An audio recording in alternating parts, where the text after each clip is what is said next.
challenge and, if necessary, destroy media narratives. Today, well, apart from my being for once on time, I made it a special early entrance. Was that I was hoping that we'd be able to get this off, this Rumble, this inauguration of a live stream on Rumble. Was hoping that we would succeed in getting it off smoothly, and I'm far from convinced that we are indeed going smoothly. So I wish if people can let me know whether they can see me, hear me, and so on. I think that seems like I'm okay. So I got one does a hello from New Jersey. Okay. And this is the point of it. Ah, okay. All right. Okay. So um, um, it says President-elect Rooster says you and Peter should do Saturday streams on a Rumble like you used to do on YouTube. Yeah, no, that's probably true. Okay, so okay, you're the best, says Paolucci. That's very nice of you. Um, and okay, so Denoki, mic check. Huh. Um, yeah, but for some reason, I'm supposed to have it on at a Rumble and in the Rumble studio, but then I'm getting an echo, which I'm not entirely sure why. I've muted on Rumble, but I don't know whether that's better. Can people hear me as I'm speaking? Jonathan from Locals. Okay, so there's mic feedback. Okay, let's see what we can do. Let's see what we can do. All right. Um, all right. Let's.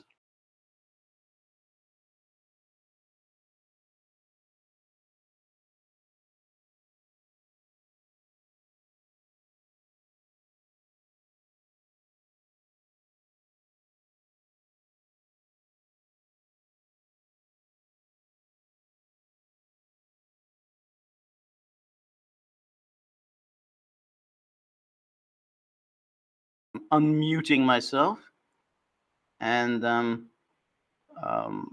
right, but okay. So is there now? How does this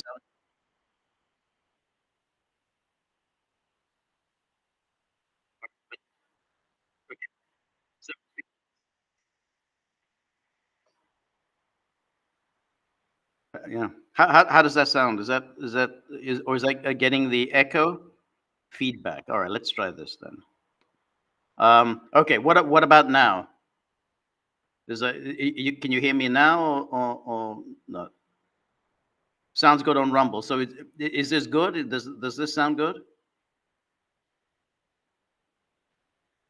Um, because I have to figure out one or the other. I have to mute. I mean, obviously, when I'm in the Rumble studio, so there is an echo. Huh? Why? I've muted myself here on at Rumble, um, I don't understand then why we're getting the echo. So there's still an echo. Hmm. I don't know what I can do about that, the echo. I mean, unless um is there an echo? How does this sound? Oh, Jonathan says it appears to be resolved, having no mic feedback, no echo. All right, so everything is good. Everyone can hear me. All right, well, okay, well that's good. I mean, we've that has been accomplished, I guess. So I have to figure out that this is what I need to do then. Okay, well, anyway, welcome everybody. Cynthia, it was good to see you. The echo is not bad for me. Okay, great. Thank you, Cynthia. Um, so we've managed to do this. It took me a bit of time to work out. I taxed the some so the studio. No, I've muted one of the microphones. The when I muted the one in the actual studio, then no one could hear me. So this is the one. This is the one on Rumble. I'm just opening it up on Rumble live stream. That's the one I've muted. Um, but when I muted the other one, then no one could hear me at all.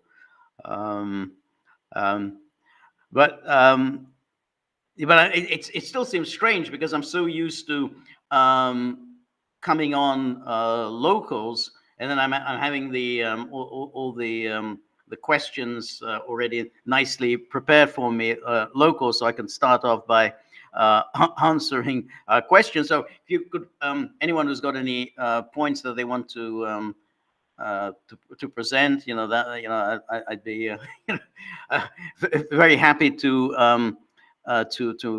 answer any point. Otherwise, I can do the usual intro, which is that it is now 9:07 p.m.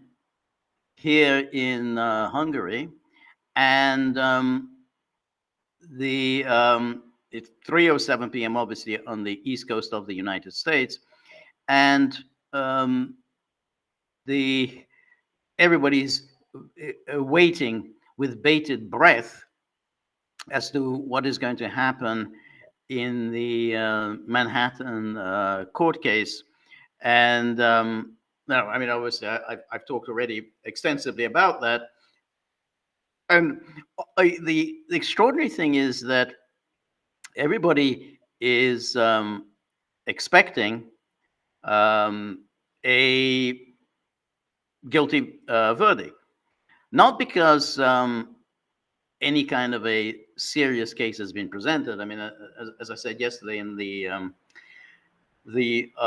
recorded podcast, the the case is a joke. It's laughable. It's like a 7-year-old child, a retarded 7-year-old child could see that it's nonsensical. But if you have a clown judge who is obviously ridiculously biased, he obviously wants a definite verdict, a guilty verdict.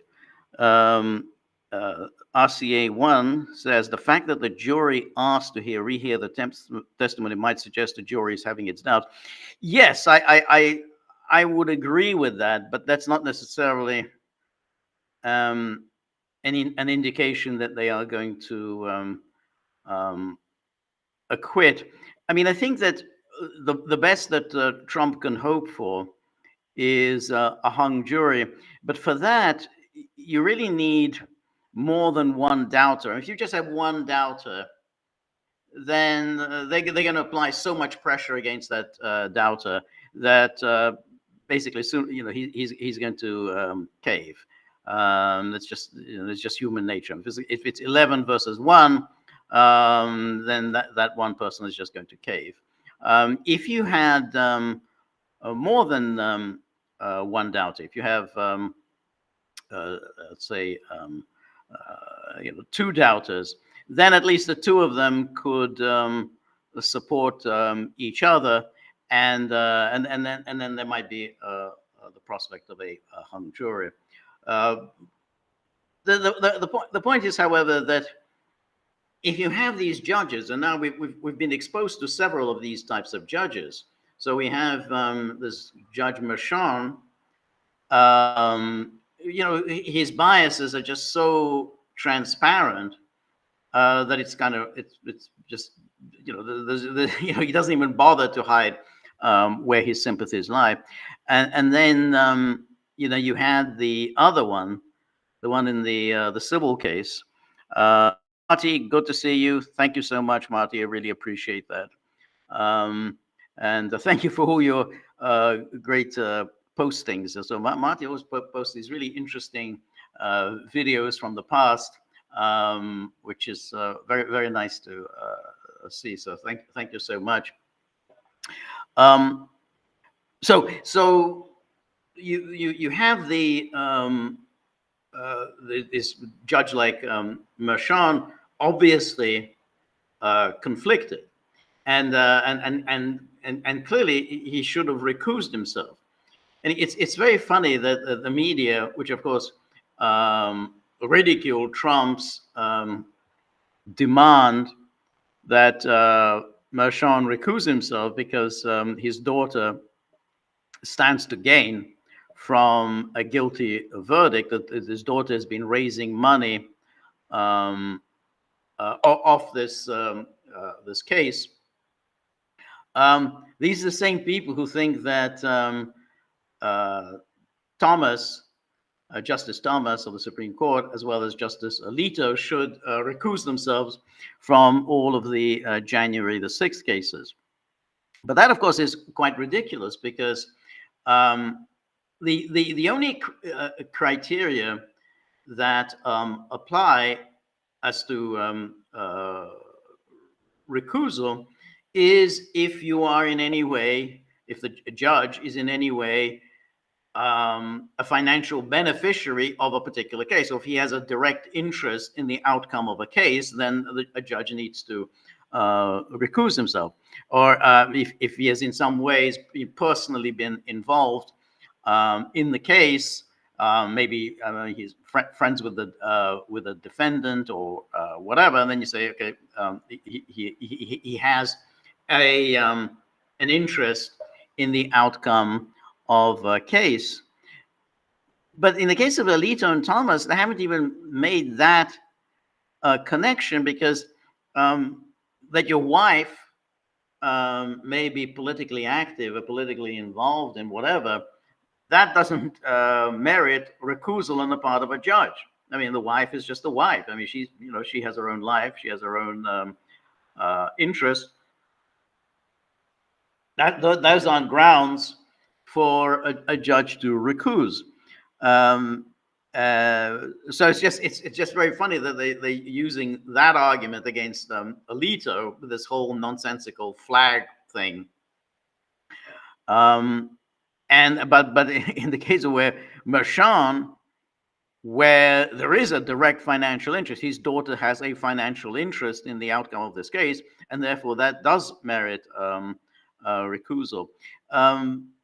But what's interesting again is what I was saying is that you have this guy Merchan, and then you have that guy Kaplan. Is another beauty, as Trump would put it. He was the one who presided over the sexual assault allegations of that insane woman, E. Jean Carroll, who kind of remembered, 25 years after the event, that somehow Trump had assaulted her in the changing rooms of Bergdorf Goodman. Absolutely ludicrous case. And then they changed the law so that she was able to sue Trump. And again, the judge there was ludicrously biased. And again, Trump was hit with an insane fine of $83 million. And then we have, the other beauty, which is this Judge Engoron, with that nonsensical case of the civil suit. So in each of these are three separate cases in New York, all three of which are based on a absolutely rigged system. I mean, in the case of the E. Jean Carroll, New York State had to pass a law in order to ensure that the statute of limitations hadn't run out on her claims. She needed to do this Me Too claim, but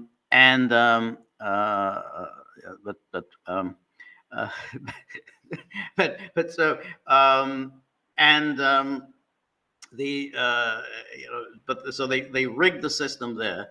Then you have in the case of Engeron, and there you have the attorney general, a woman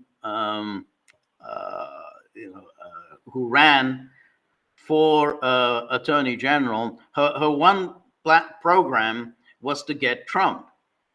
She didn't know what she was going to get him for. She just knew she was going to get Trump. And then she kind of rummaged around trying to find, well, what crime has Trump actually committed? So when she was asked, well, what crime do you think he's committed? She said, well, money laundering. I mean, she just plucked it out of the air. Money laundering. She doesn't even know what money laundering is. Oh yeah, he's been money laundering. And then of course they tried tax fraud and so on. So then finally they hit upon this obscure law in New York. I mean, it doesn't exist anywhere else, whereby somehow if you say anything that's false, then apparently you've committed some sort of a crime or whatever. It was absolutely laughable. No one's ever, it's never been used in the way she used it. The only time it's ever been used was when somebody had actually been defrauded. I mean, you had to actually show somebody had been defrauded before you could try to make a case of fraud. Just simply saying, well, he made a false statement, but you can't prove anyone had been defrauded. But boom, and then this Judge Engeron hit Trump with a $500 million punishment. Absolutely lunatic. So there was 500 million. And then of course finally we've got Merchan. Now one thing so these are all three New York judges. And they're all based on a completely novel interpretation of the law, novel basis of trying to show fraud or whatever. And you can do it first of all because it's this jurisdiction that New York. You can also be, and if it's 90% against Trump, you guarantee that you're going to get a jury that's 90% of whom, or even 80% of whom, will be ready to convict Trump of anything. And then you have these absolutely corrupt judges who are just political hacks.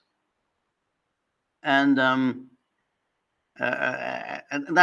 the thing is that when I lived in New York, I worked at the newspaper called the National Law Journal, and the National Law Journal was very much kind of an organ of the legal profession.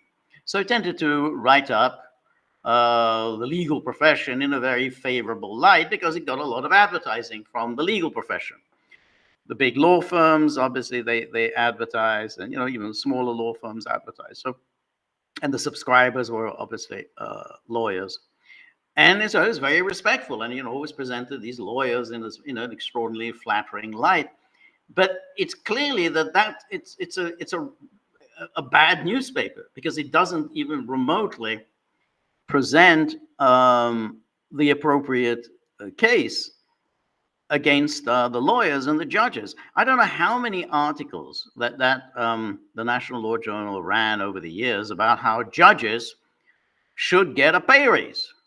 I mean, over and over and over again, there'd be these articles about how judges should get a pay raise. And of course, they'd all be based on interviews with judges, and judges, of course, will say, yeah, we need a pay raise. And the argument being is that they actually make less money than lawyers who work at the big law firms, which is, of course, true. But of course, it ignored the fact that these judges are often absolutely clownish figures. They get these jobs by political appointments, or they stand in these meaningless or run in these meaningless elections that no one actually ever pays attention to. They win these elections simply because no one, so few voters actually bother to vote. So they have very limited knowledge of the law, very limited understanding of the law. For an example of that, just go to YouTube and watch some of the interviews um, of Senator Kennedy of Louisiana with with the uh, judge nominees, judges who had been nominated um, to the federal bench, and he would ask very basic questions. Like what do you think of the Commerce Clause? But often even more obvious things like that, like what do you think about Article 3 of the Constitution? And they would be floundering around, unable to answer his questions because they just didn't know anything. I mean, I know they'd gone to fairly mediocre law school, and Cynthia says, "Sorry, I can't complete my messages." Is that's a problem, I guess, here at Rumble, huh? Um, but anyway, but it's clear that there's something deeply wrong with the legal profession, and so when people like Jonathan Turley, who has been very good in his characterizations of this farce in New York. He says, "Oh, we go to the legal profession. We have to have respect for the law, respect for the judicial system, whatever." Why? Why do we need to respect this at all? Just going by what you've said yourself, it's clear that they deserve no respect. I mean, if something can. So Global Man says, "Hi Cynthia, the messages are only 200 characters here." Is that right? Why? I don't know. That's really annoying. I guess, I mean, but this is, Cynthia, I mean, this is probably on locals. Admittedly, I'd then have to see how I can see how I'd be able to see. I mean, it should be on locals, so you can probably write the messages on locals. Admittedly, I would then have to look on locals and see. Let's see if I can see it if it's on locals, so you can because then you can write longer messages. I mean, I agree, 200 characters is way too short. So let's see. So if I go to our locals page, our familiar. Okay. So I guess let me see. Can you write messages on the locals page?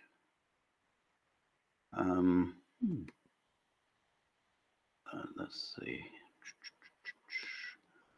Start chat. Let's see. Yes, start live chat.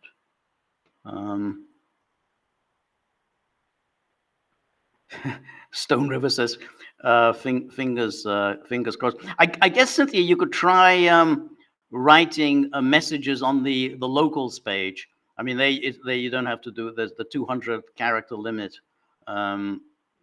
It doesn't apply.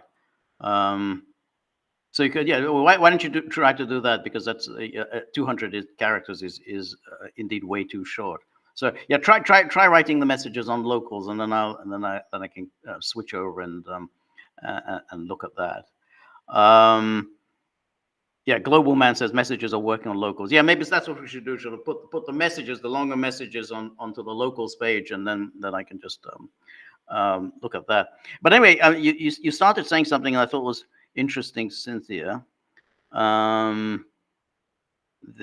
said, perhaps I'm overreaching a bit, but watching Kazan, Scorsese, and De Niro all hugging each other on the stage, it was 1999, especially when Scorsese went into a DEI rant of sorts.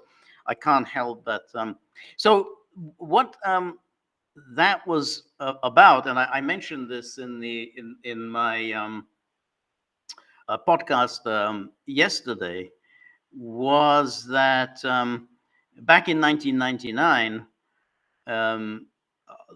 Hollywood gave a Lifetime Achievement Award to Elia Kazan, who by then was already quite elderly. Now, Elia Kazan would certainly merit a Lifetime Achievement Award. He had made a number of quite notable films in the 1940s and 50s. He made On the Waterfront. He made A Streetcar Named Desire. He made just the one, Splendor in the Grass.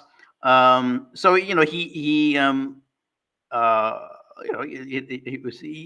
mean, he had first of all been in New York. He had been a theater director in New York, and in a sense, we owe Marlon Brando to Kazan, because Kazan was the one who discovered Brando, and Brando had performed for him in New York, and then he brought Brando to Hollywood. The problem with, however, with Kazan was that during the Hollywood, the House Un-American Activities Committee, there were two hearings of the House Un-American Activities Committee. There was one immediately after the war. I think it was about 1946. That was the one with the Hollywood 10, number of whom actually went to prison for refusing to testify before the committee. And they shouted at the House members, but so some of them went to prison. So that was the first HUAC hearings. But then there was another one a few years later, and this one was the one that caused the greatest bitterness, because the purpose here was to get people to come and testify who had been communist and who had attended meetings of communists organized by the communists, and to name names. That's hence the famous phrase "naming names" of people who they had seen at these communist meetings. And Kazan, who had been a communist, now he was become anti-communist. He named names, so, and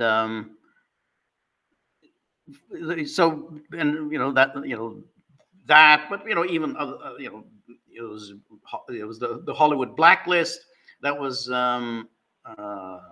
came into being around that time. So anyone who had been associated with the communists basically couldn't work in Hollywood. So at first it really wasn't such a problem for Kazan, because basically the communists had been pushed out of Hollywood. And Hollywood in the 1950s was a pretty conservative place.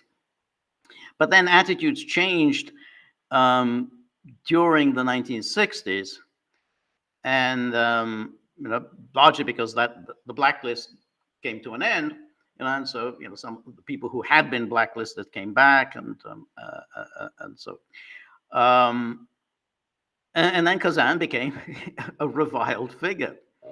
Kazan famously made On the Waterfront, which was a kind of a defense, a justification of naming names, of being a stool pigeon, and that which is what the Marlon Brando character did. He was a stool pigeon,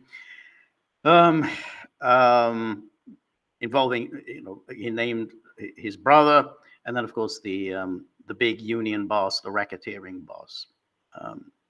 Now, it was certainly a good film. It's a good film, but nonetheless, it was a defense of being a stool pigeon. But anyway, so when Kazan was given this Lifetime Achievement Award, so all the sort of Hollywood lefties, Hollywood has sort of gradually, since the 1960s, has been kind of moving to the left. Hollywood had been pretty conservative. I mean, well, it had been in the 1950s. So in the 1930s and 40s, particularly during the Second World War, it's kind of a leftish sort of place. A lot of communists. I mean, a lot of this, the screenwriters, had been communists. So it was kind of a leftish sort of place. Then it became it was a right-wing place because the communists were pushed out. But then, in the 60s, and on, Hollywood kind of started moving to the left. So by the time they gave Kazan this Lifetime Achievement Award, a lot of the big shots in Hollywood, the people who in 1999 were the biggest noises in Hollywood, really disapproved of Kazan, and nobody really knew what would happen when Kazan was to be given this award, because people thought that would just be, I don't know, screaming and yelling and protests, and people would be, throwing chairs at him. And I think that was the reason why Kazan was introduced by De Niro and Scorsese, because they were both, were seen as tough guys.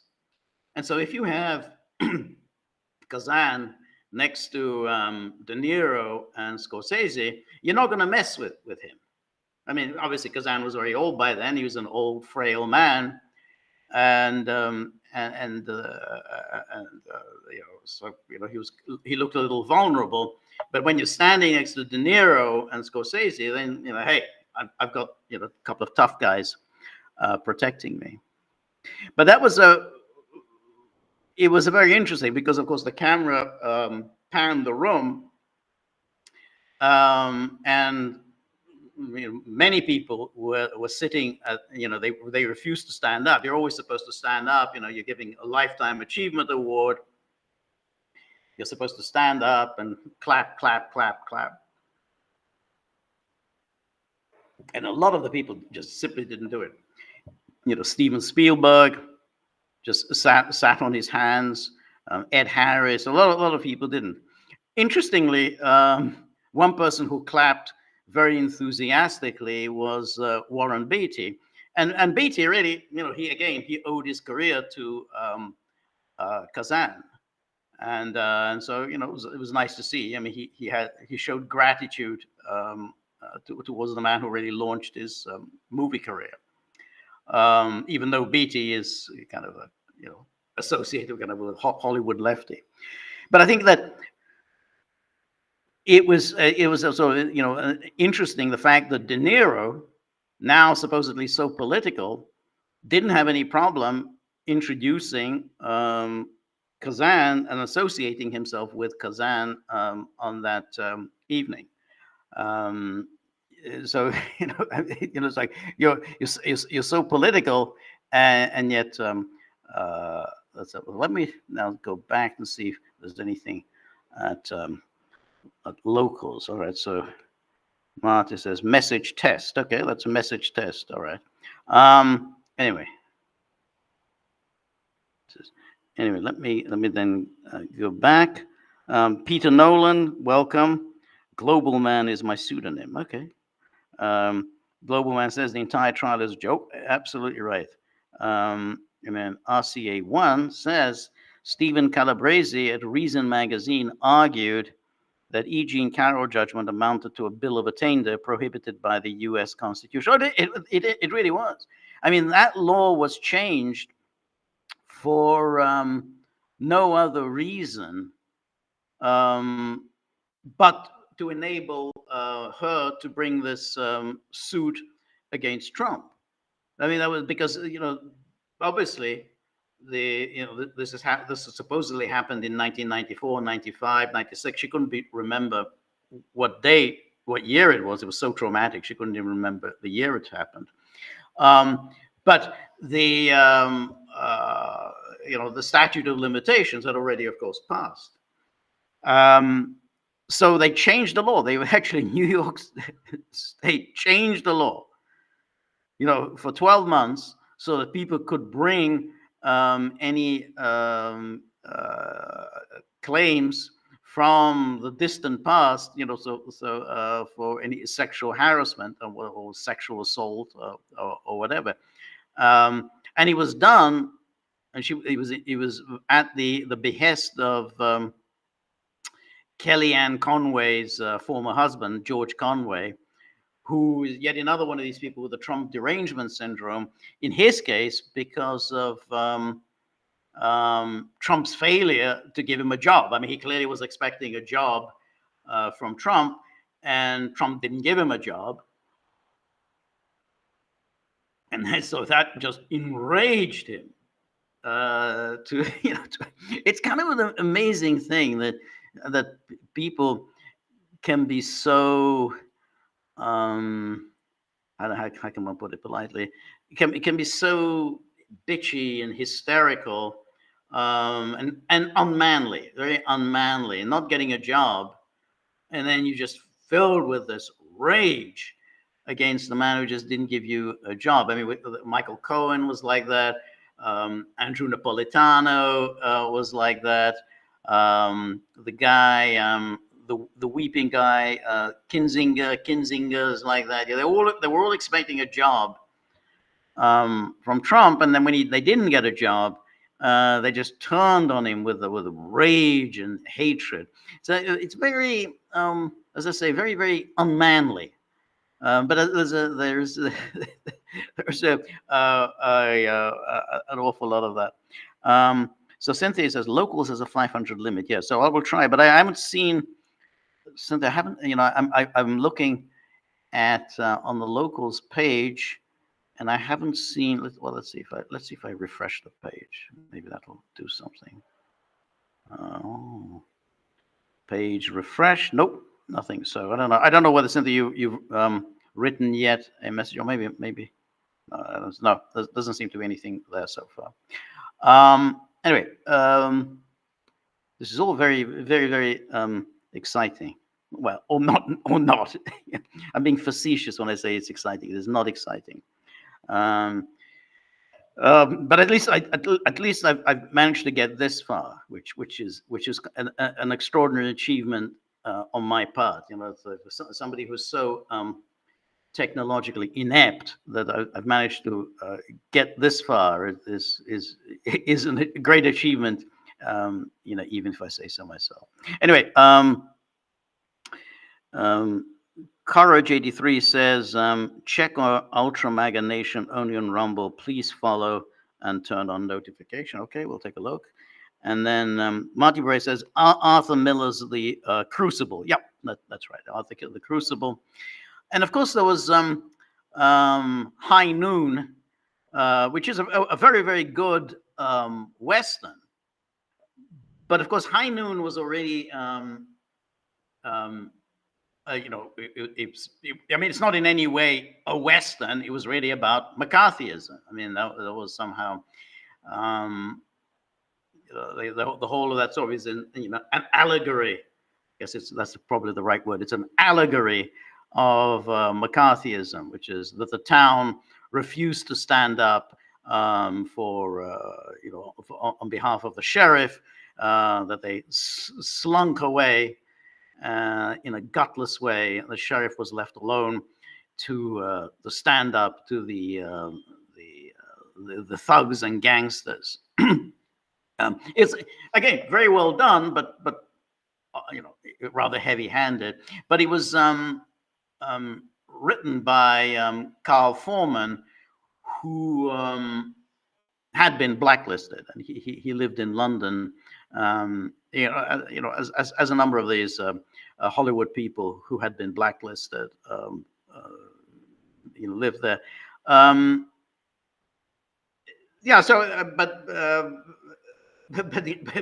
The Crucible. You're right. Crucible is again about the whole issue of naming names, and of course Victor Navasky.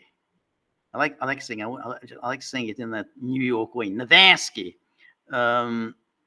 He wrote a book on naming names. There's a lot of kind of melodrama about it. I mean, obviously, it's never good to ban people from working on account of their political beliefs, and none of them paid a price. I mean, they had no money. They had to go elsewhere.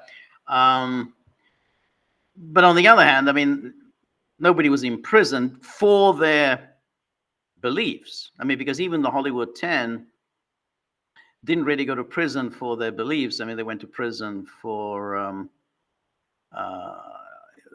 for contempt of Congress. Not unlike people like Peter Navarro, who's currently in a federal prison also for contempt of Congress. But anyway, so RCA one says, agree that De Niro's acting range is pretty much limited to variations on the thug, the deer hunter being an exception. Yes, I think the deer hunter is an exception. I have to say, the deer hunters always seem. I mean, it was very well done, um, but the central thesis never really made a whole lot of sense. I mean, I guess Cimino was trying to show that somehow American boys, nice American boys, were corrupted by the jungles of Southeast Asia, and by the Vietnamese, who presumably had themselves been corrupted by the French. I don't know whether it was the French who corrupted them or the Vietnamese who corrupted the French, and so that hence the taste for the Russian roulette. But I mean, there are obviously a lot of problems with that film. First of all, the Viet Cong and North Vietnamese did not play Russian roulette, and they certainly didn't play Russian roulette with their prisoners of war. So it's kind of a slander on the Viet Cong. I mean, you don't have to like the Viet Cong, but to claim that they were somehow torturing their prisoners of war by forcing them to play Russian roulette, I mean, that's a little much.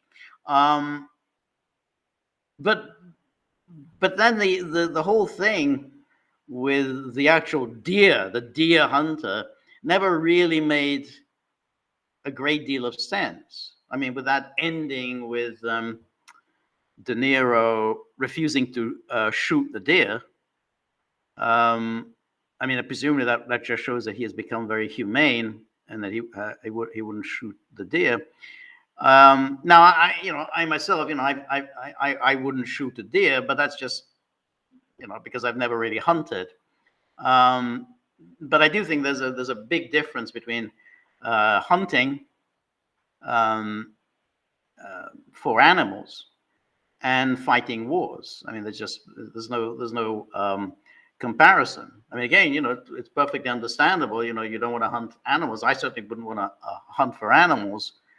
But it makes very little sense to say, well, I'm not going to shoot deer. Well, then, the place is going to be overrun by deer. I mean, deer populate, at a great pace, and then, if there isn't some control on the deer population, then you're not going to have too much vegetation anywhere. The deer will just consume all of it. So, it was well done and very effective, but the overall argument, the overall thesis, never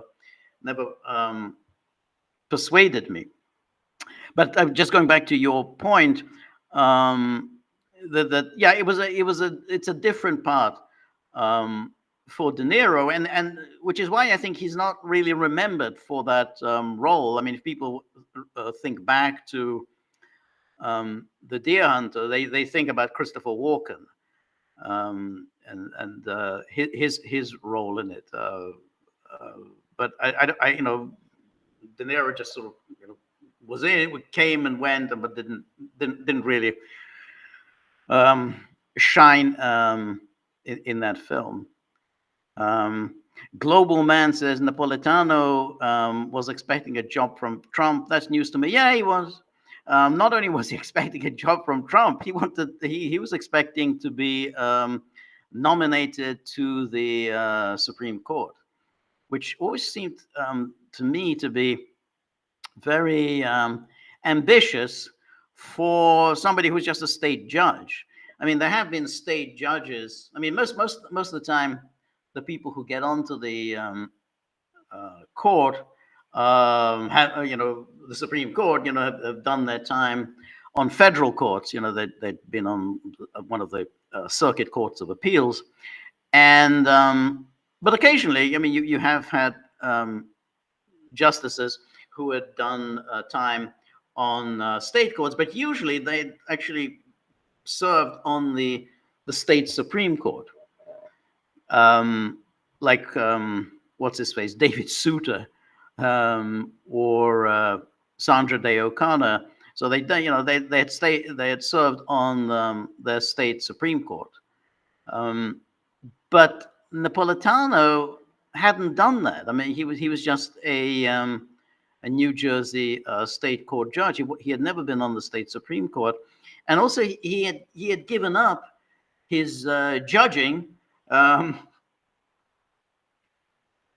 quite a long time before, because when Roger Ailes started Fox News, he brought on Napolitano. I'm not sure why, but he brought on Napolitano as the legal expert. And so Napolitano had been doing very nicely by that time for about 20 years as the Fox News's legal analyst. So it's very hard to go from Fox News legal analyst to the Supreme Court. I mean, I don't know, it just seems bizarre, but a lot of people, I mean, you could say Michael Cohen was expecting to be named Attorney General. I mean, people are very, very delusional. I mean, they who just imagine that they're going to get this enormous job because apparently they'd had friendly relations with Trump. Trump has he's been around for many years, so he's had friendly relations with many people. And then RCA one says, Bernie Nussbaum, however loathsome, argued that the first duty of anyone working for the president was to protect him. How far we've come from that view? Well, that's very, very interesting. Because that's absolutely right, and particularly if you get the job of Attorney General. If you're the Attorney General, then you have to protect the president. That's your job. You have to make sure that there are no legal problems that hit the president, and therefore you got to make sure that now the Republicans have been notoriously very bad at that. The Democrats, I think, understand that's their job, and so we had what's his face, the senator from Georgia, not the senator from Alabama.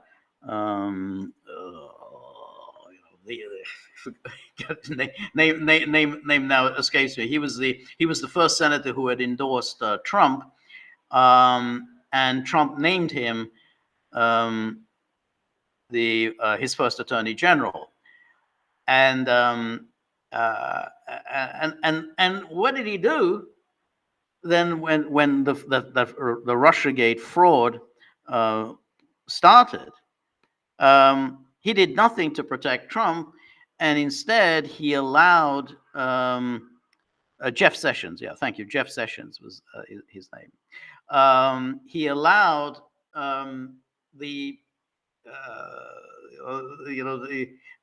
to basically his deputy said, "Oh, I'm going to recuse myself." There was absolutely not the slightest reason for him to recuse himself from the investigation of Russiagate, just because he had met the Russian ambassador a couple of times. Well, of course he met the Russian ambassador. I mean, he was a senior senator, and it's the job of a Russian ambassador, or a job of any ambassador, to cultivate relations with senior figures on Capitol Hill.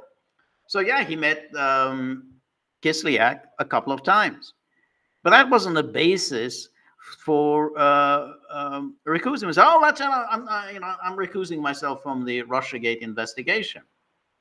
And he did that after Trump had already appointed him to that position.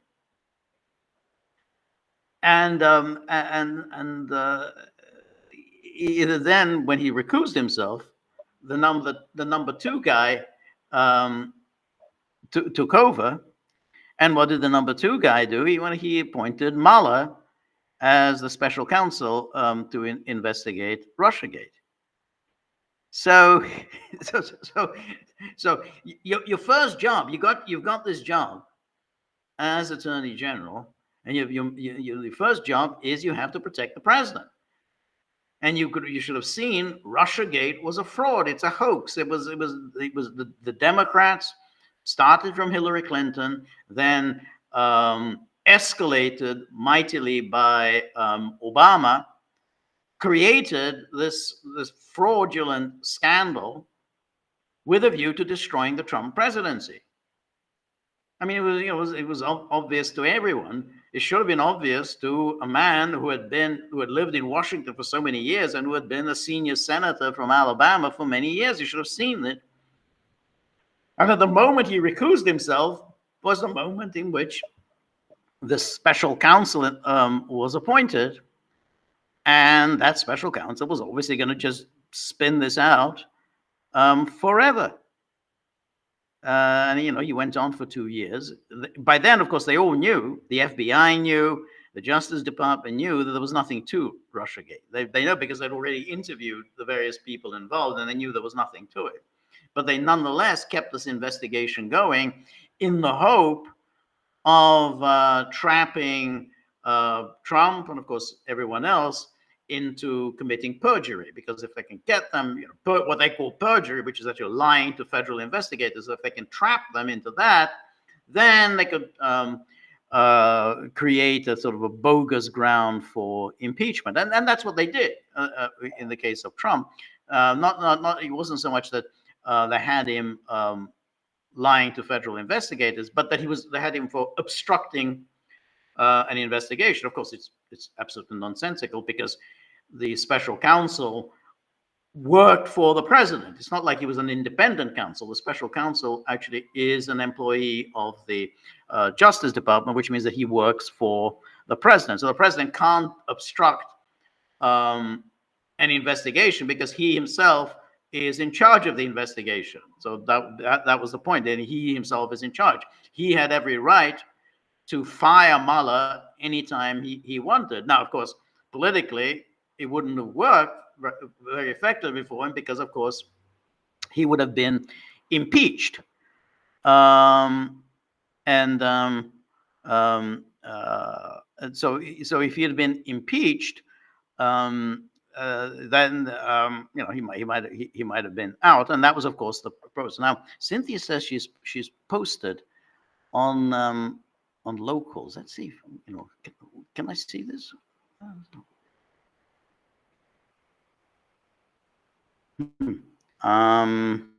Let's see. All right, maybe I have to look at somewhere else on locals to find this message.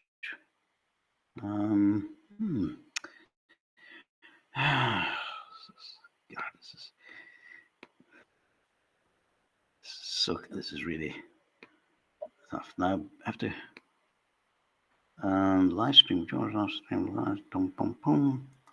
I'm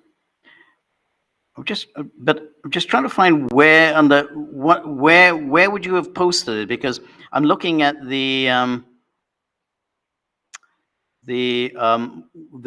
the locals. Maybe it's all right. Let's see.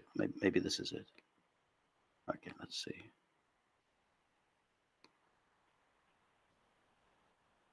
Maybe this is it.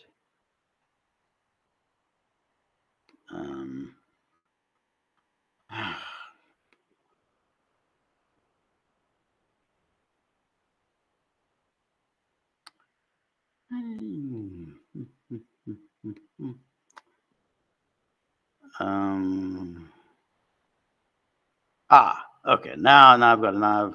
So I found this now. It's quite this is quite okay. So now I've got it. All right. So now I've got the test, blah blah blah blah, and then yeah. So I've got Peter Nolan. Hi Cynthia. Now here we are, Cynthia. Okay, I've got it now. Yeah, this is there's so many different items on the local board that it was.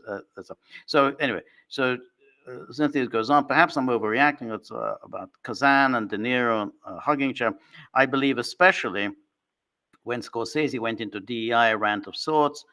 I can't help but think that it too set the stage for what Hollywood has become today, a toxic mix of anti-white wokeism and pro-war militarism rolled into some postmodern ugliness mixed in it as well. Yeah, no, I agree. I agree with that.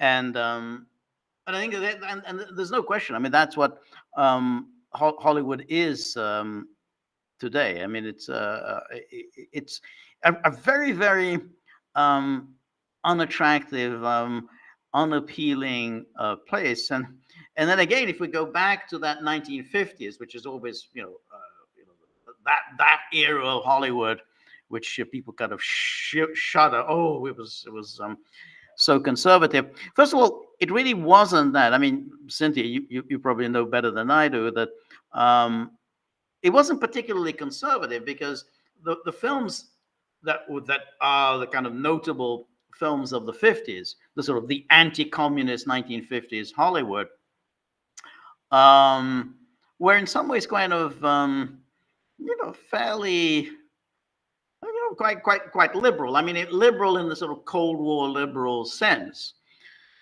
So yeah, so there were a lot of those films about racial tolerance. I mean, for instance, I mean the film that we saw the other day, the Orson Welles film, A Touch of Evil, would be a kind of a Cold War liberal film. That the good guy is the Mexican, the bad guy is the local cop. Of course, people have all sorts of anti-Mexican prejudices naturally, and then you had those films with that the racist, the one played by Richard Widmark, where where you have the good doctor played by Sidney Poitier, saving the life of the crazy racist played by Richard Widmark. And then, of course, you had the Defiant ones with Tony Curtis and Sidney Poitier. I mean, those were the kinds of films that were made in that 1950s. And then, and in a way also, it kind of celebrated the rebel. I mean, of course, you had the rebel without a cause, which was, and it kind of challenged also even our ideas of masculinity. I mean, before you'd had the masculinity of Hollywood with the sort of Gary Cooper and John Wayne and Cary Grant and whatever, but the sort of the new masculinity that emerged in the 1950s, again in the conservative 1950s, was anything but that. I mean, they were all kind of weak and sort of touchy-feely and very much doubting themselves and needing women to reassure them of their masculinity. I mean, the sort of the male icons of the 50s were Paul Newman or Marlon Brando,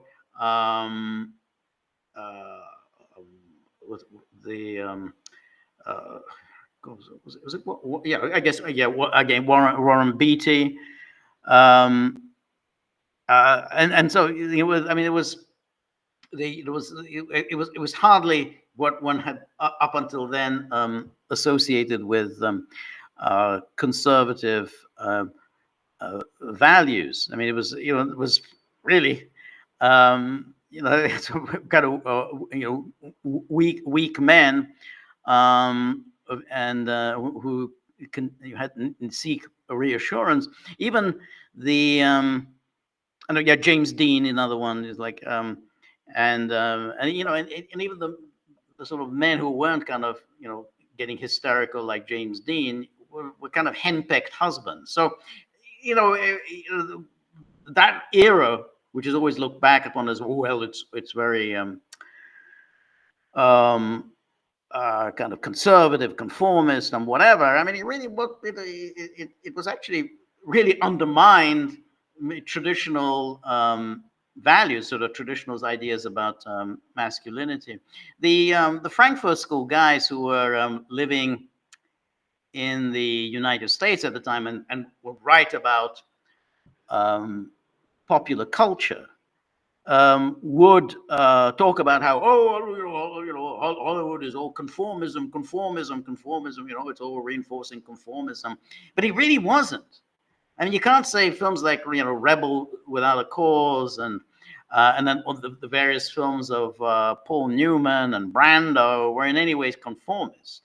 I mean, this is I don't think anyone really wanted to be like Brando or James Dean. So anyway, so now Danuki says, if Ukraine is on its last leg and Russian missile defense is the best in the whole world, how come they hit a ballistic missile early warning radar on the border with Kazakhstan?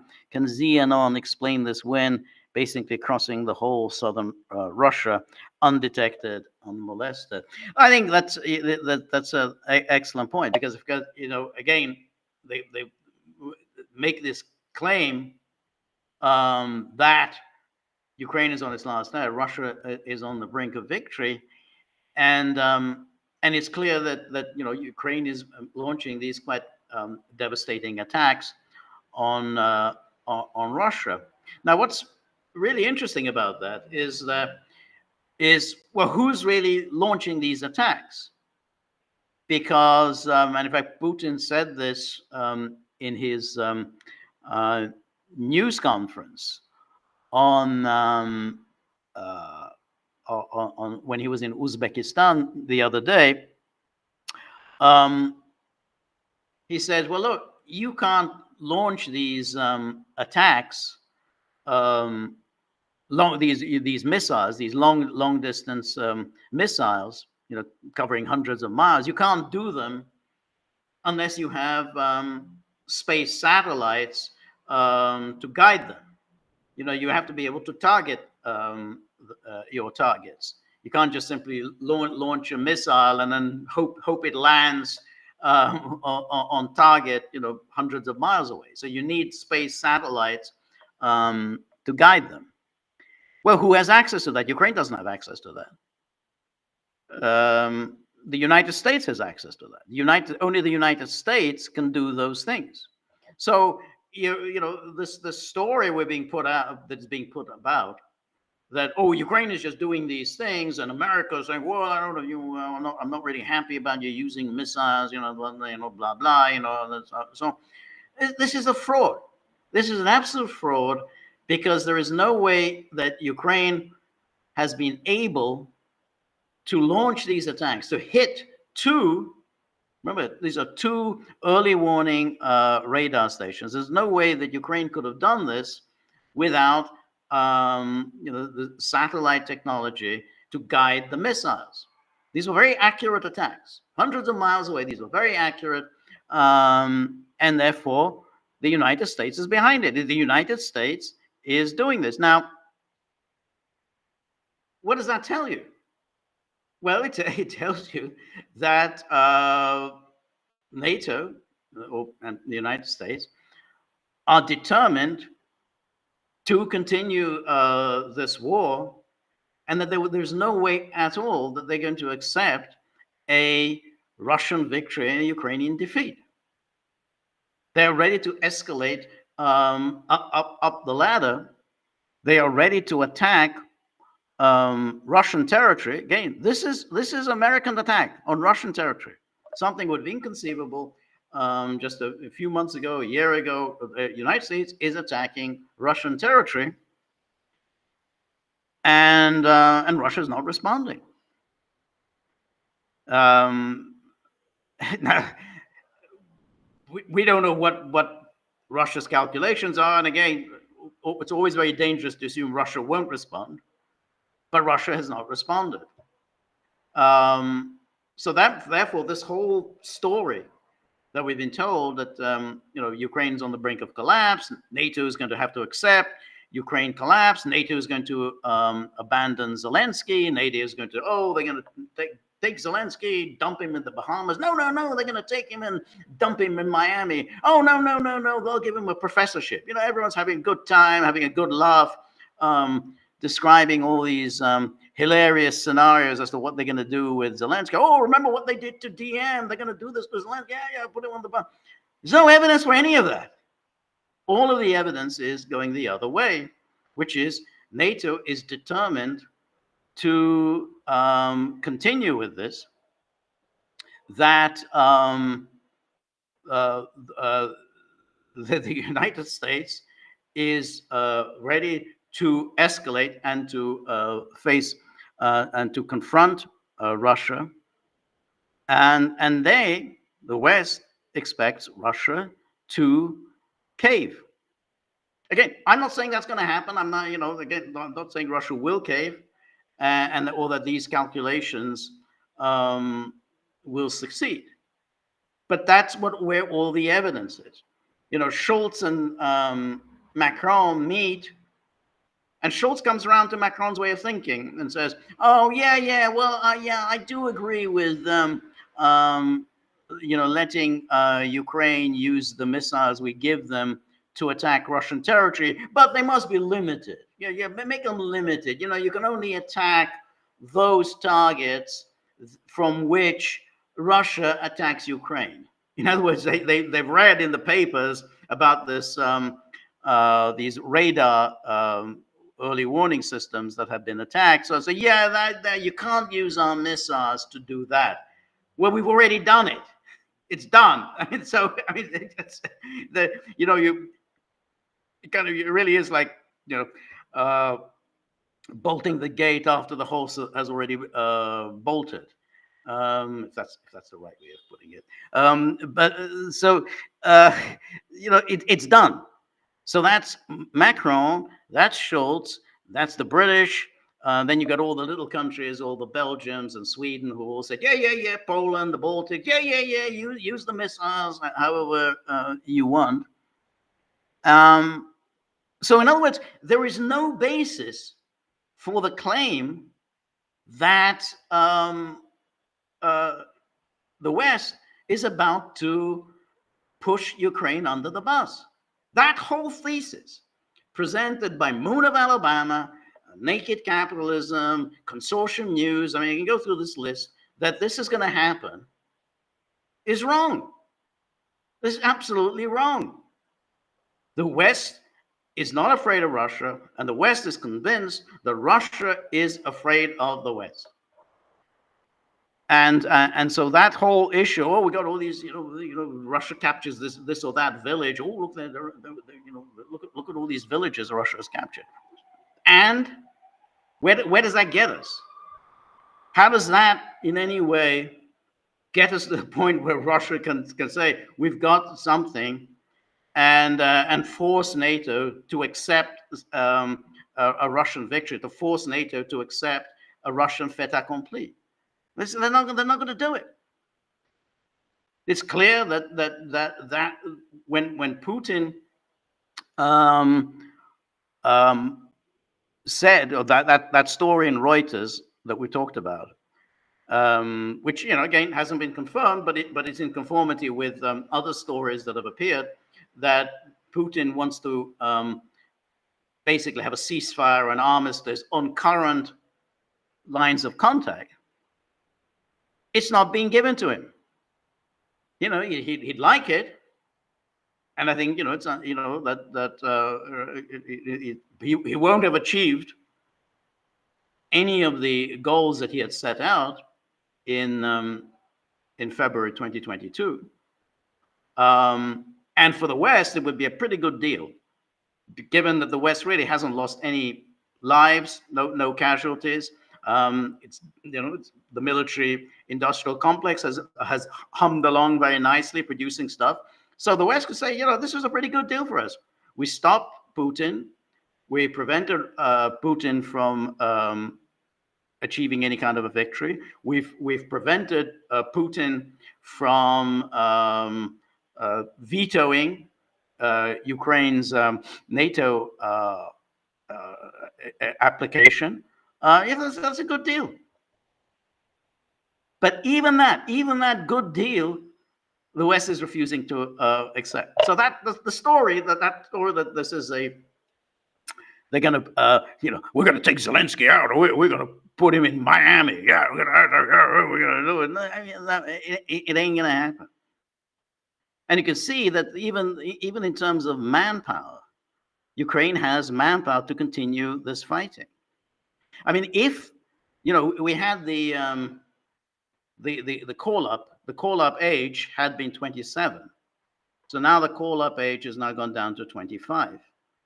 To me, it seems like a fairly high age. Most of the time, when men are called up, they're usually called up from the age of 18. So this seems quite high. So apparently, all this time, when we were told by again the usual crowd, oh, Ukraine doesn't have any men left.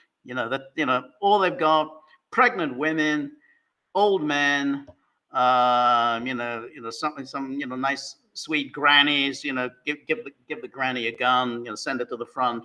That's all Ukraine's got. There's just nothing else. Then we're told, well, you mean all this time, men from the age of 18 to the age of 27 weren't even called up? I don't think. Then that the only men they have is just grannies and whatever. And of course, if it were just grannies and pregnant women, then I think Russia would have been moving very fast. I think Russia would have been making a lot of advances. So anyway, I mean, when I say this, I think there are people on our board who are very critical because they seem to think that I'm being very critical of Russia. Now, I think I've been fairly consistent since the beginning because I said, I thought Russia had every reason to launch the special military operation, but I did say right at the beginning that I do hope Putin knows what he's doing. Obviously, I didn't have the intelligence that he had at my disposal. But I do know that when you start any kind of a military operation, you got to wrap it up very quickly. You got to do it fast, win fast, catch your opponents by surprise, wrap it up, and present the world with a fait accompli. You'll be condemned. Everyone's going to blah blah. Denounce you, Hitler, whatever. You're gonna, you can suck on that and so on. But you got to get it done, because otherwise your opponents are going to dig in. They're going to push in more and more of their men, their weaponry, and they're going to it's going to be very, very difficult to win. And again, the best example of that, the one I always say is, Germany in 1914. Boom. If Germany had, if that Schlieffen plan, if it had succeeded, if they'd knocked France out as they were supposed to, knock France out in September 1914, Germany would have won the war. Once Germany failed to knock France out, and the British were able to start moving their forces into France, and they started digging in, then victory was almost impossible. And in fact, the German High Command in December 1914 said, we've lost the war. The war went on. After that, the war went on for another 4 years. But I think Field Marshal Falkenhayn, he said, we've lost the war.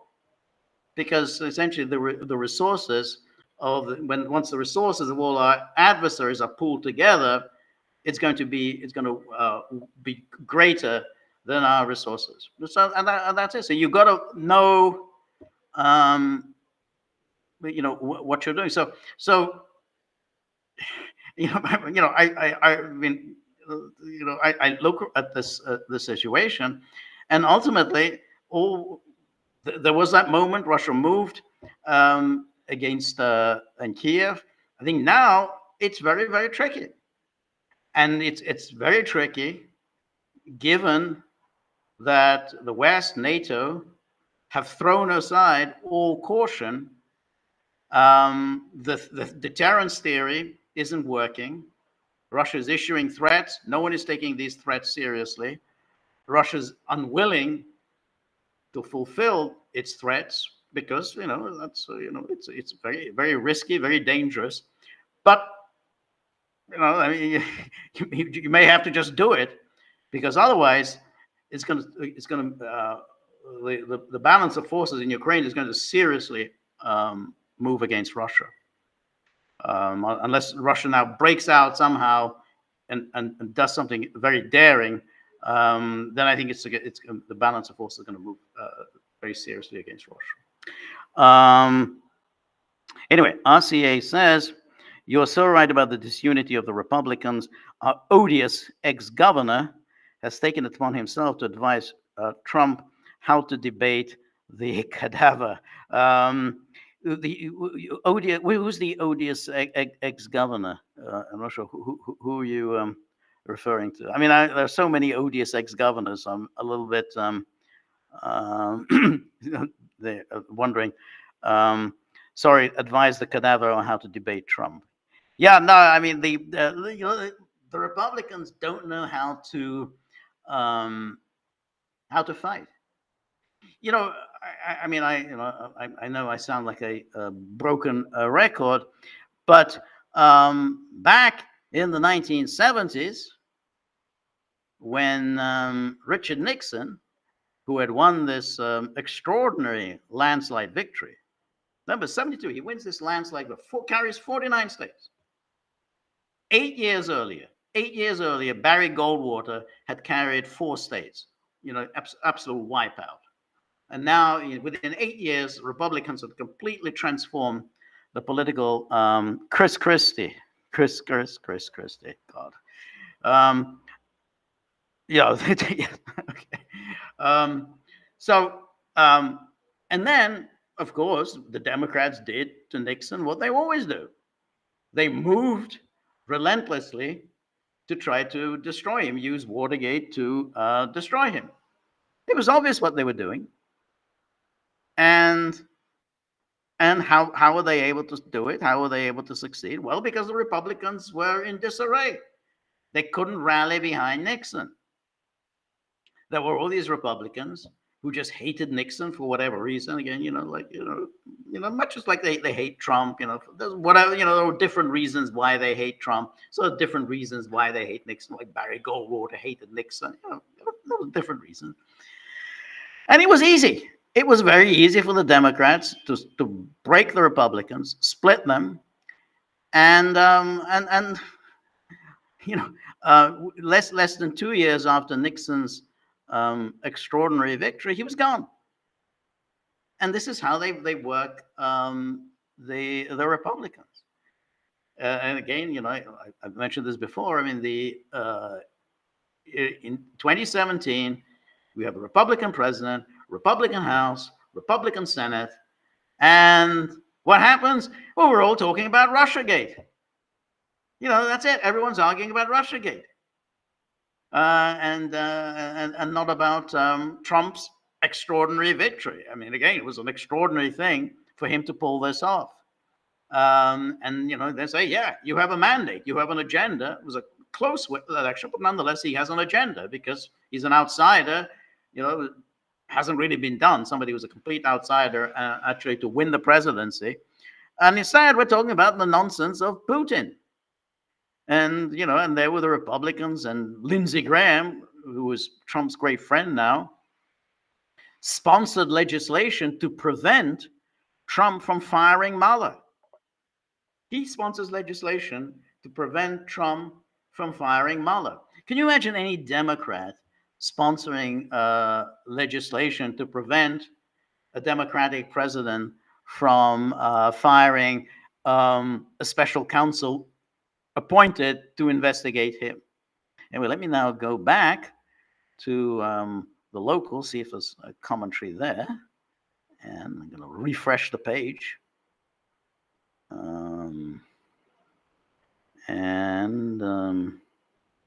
Yes, so, okay, all right, this is, so, okay. So then Judy Hodgkins says, reply to Danaki, small drones can always get through. The Biden administration is telling Ukraine to cut it out since it destabilizes the nuclear strategic balance. Putin was talking about guidance of long-range missiles, not drones. Yes, he was talking about guidance of long-range missiles, but it's the long-range missiles that are at issue here. The Biden administration has not said that Ukraine cannot use long-range missiles against Russia. What the Biden administration has said is that we do not enable Ukraine to use the weapons. We don't enable and we don't encourage Ukraine to use the weapons that we give them against Russian territory. But I didn't say, but we discourage them from doing so. That's so easy, that's the easy thing. People misread that. He says, well, we don't encourage it. Well, of course, that's the US position. We are not a party to the conflict. We don't tell Ukraine how to conduct its war. So don't blame us on this effect. Now, the attack on the radar stations were not attacks by drones. They were attacked by missiles, and those do require satellite guidance. And so there's no question that those required satellite guidance. You can't really do much with a drone like against this radar station. Danaki says, I'm certain the Russian response will totally obliterate NATO on Medvedev's telegram. So, yeah, I mean, it's, yes, we're going to hit the Kurfürstendamm, and we're going to hit the Bundestag, going to hit 10 Downing Street. Yeah, it's very strange why Medvedev would want to go around issuing those kinds of messages. I guess some people get very excited by it, but it's clear that it's blown up in the Russians' face. I mean, these issuing these threats and then not fulfilling them, not following through, has made I think Russia a bit of a joke. I mean, I think the Western powers say, well, okay, well, yeah, we've heard all this before. The Russians haven't followed through, so why should we take anything they say seriously? And that's really the case. And so in yesterday's podcast, I pointed to this item in The Guardian, and The Guardian was just making fun of the Russians. Yeah, these vague threats. Putin's been doing that for a long time. I mean, they don't even bother to say, everything's very dangerous because Putin is doing nuclear saber rattling. I mean, he's doing the saber rattling. I mean, because now they don't even think it's saber rattling. I mean, Putin's just issuing empty threats. And again, they may soon not be empty. Who knows what the future is? I'm not predicting the future. But as things stand, NATO is doing all sorts of things that it would have been inconceivable for NATO to do just a few months ago. I mean, the idea of using fairly deadly Western weapons on Russian territory and then using this ridiculous fig leaf, it's being done by Ukraine. We don't have anything to do with that. We don't control anything. It's up to Ukraine to do this. Now, of course, it isn't up to Ukraine. I mean, Ukraine is being given these weapons. And if the United States didn't want Ukraine to attack strategic targets, then it could have said to Ukraine that it doesn't want to do so. But this is what the United States has always done. The United States wants to present itself as this reluctant warrior. It's crucial You have to go back into history. It's always the same. The United States is this reluctant warrior, and he's being pushed into doing something against its will. We really, really don't want to do this, but God, there are people pushing us to do this. So now the story, like Ukraine is pushing us to do this. We really don't want to do. Or the Europeans are pushing. Oh God, what can we do? I mean, we don't enable anything. That is just a crock. The United States has it within its power, just as in the case of Gaza, to end it, boom, forthwith. But instead, well, there's like we're telling Bibi, don't do this. You got to go. You've got to pay attention to civilian lives and whatever. The United States doesn't care about civilian lives. The United States basically wants to keep its distance for an obvious reason. It wants to present itself as not a party to the conflict, whereas, of course, it's the conductor of the orchestra. The United States runs the whole show. Everything in Ukraine has been run by the United States, but, we have this psyop that somehow we're this reluctant, the gentle giant, reluctantly being dragged into something that we don't want to do. Danaki says, if you cannot protect your ballistic missile early warning radars, 2 hit already at least from drones as well as rockets, you might as well pack up and go home. Yeah, again, I mean, imagine if somebody had done that to the United States. It's always very, very, that's how I always think of it, that when we talk about these things, because otherwise we get lost in the weeds, which is, okay, imagine if anyone had done that to the United States. How would the Americans have responded? I think they would have responded with some fury. They would have let fly. Just like, if we go back to February 2022, special military operation, imagine if Mexico had seriously started military collaboration with Russia. Russian forces being stationed in Mexico, Russians training Mexican forces, Russian weaponry being deployed, missiles. How would the United States have responded? Well, we know the answer. The United States would have invaded Mexico.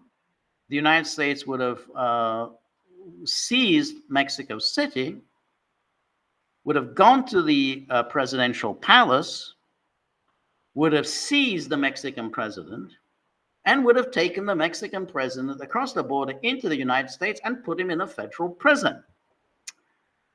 And there he would have stayed, maybe awaiting trial, or he would have just died, like Manuel Noriega died.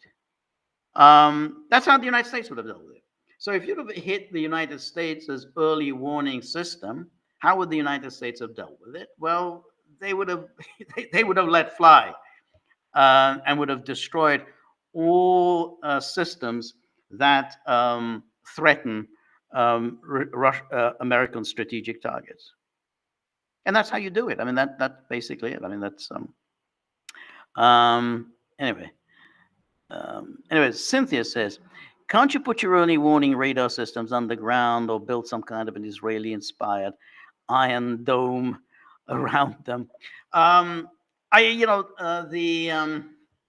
don't know whether you can put them underground, because if they're underground, I think it probably would be difficult to detect incoming missile systems. But I take your point. I mean, I think that there should be some way of defending them.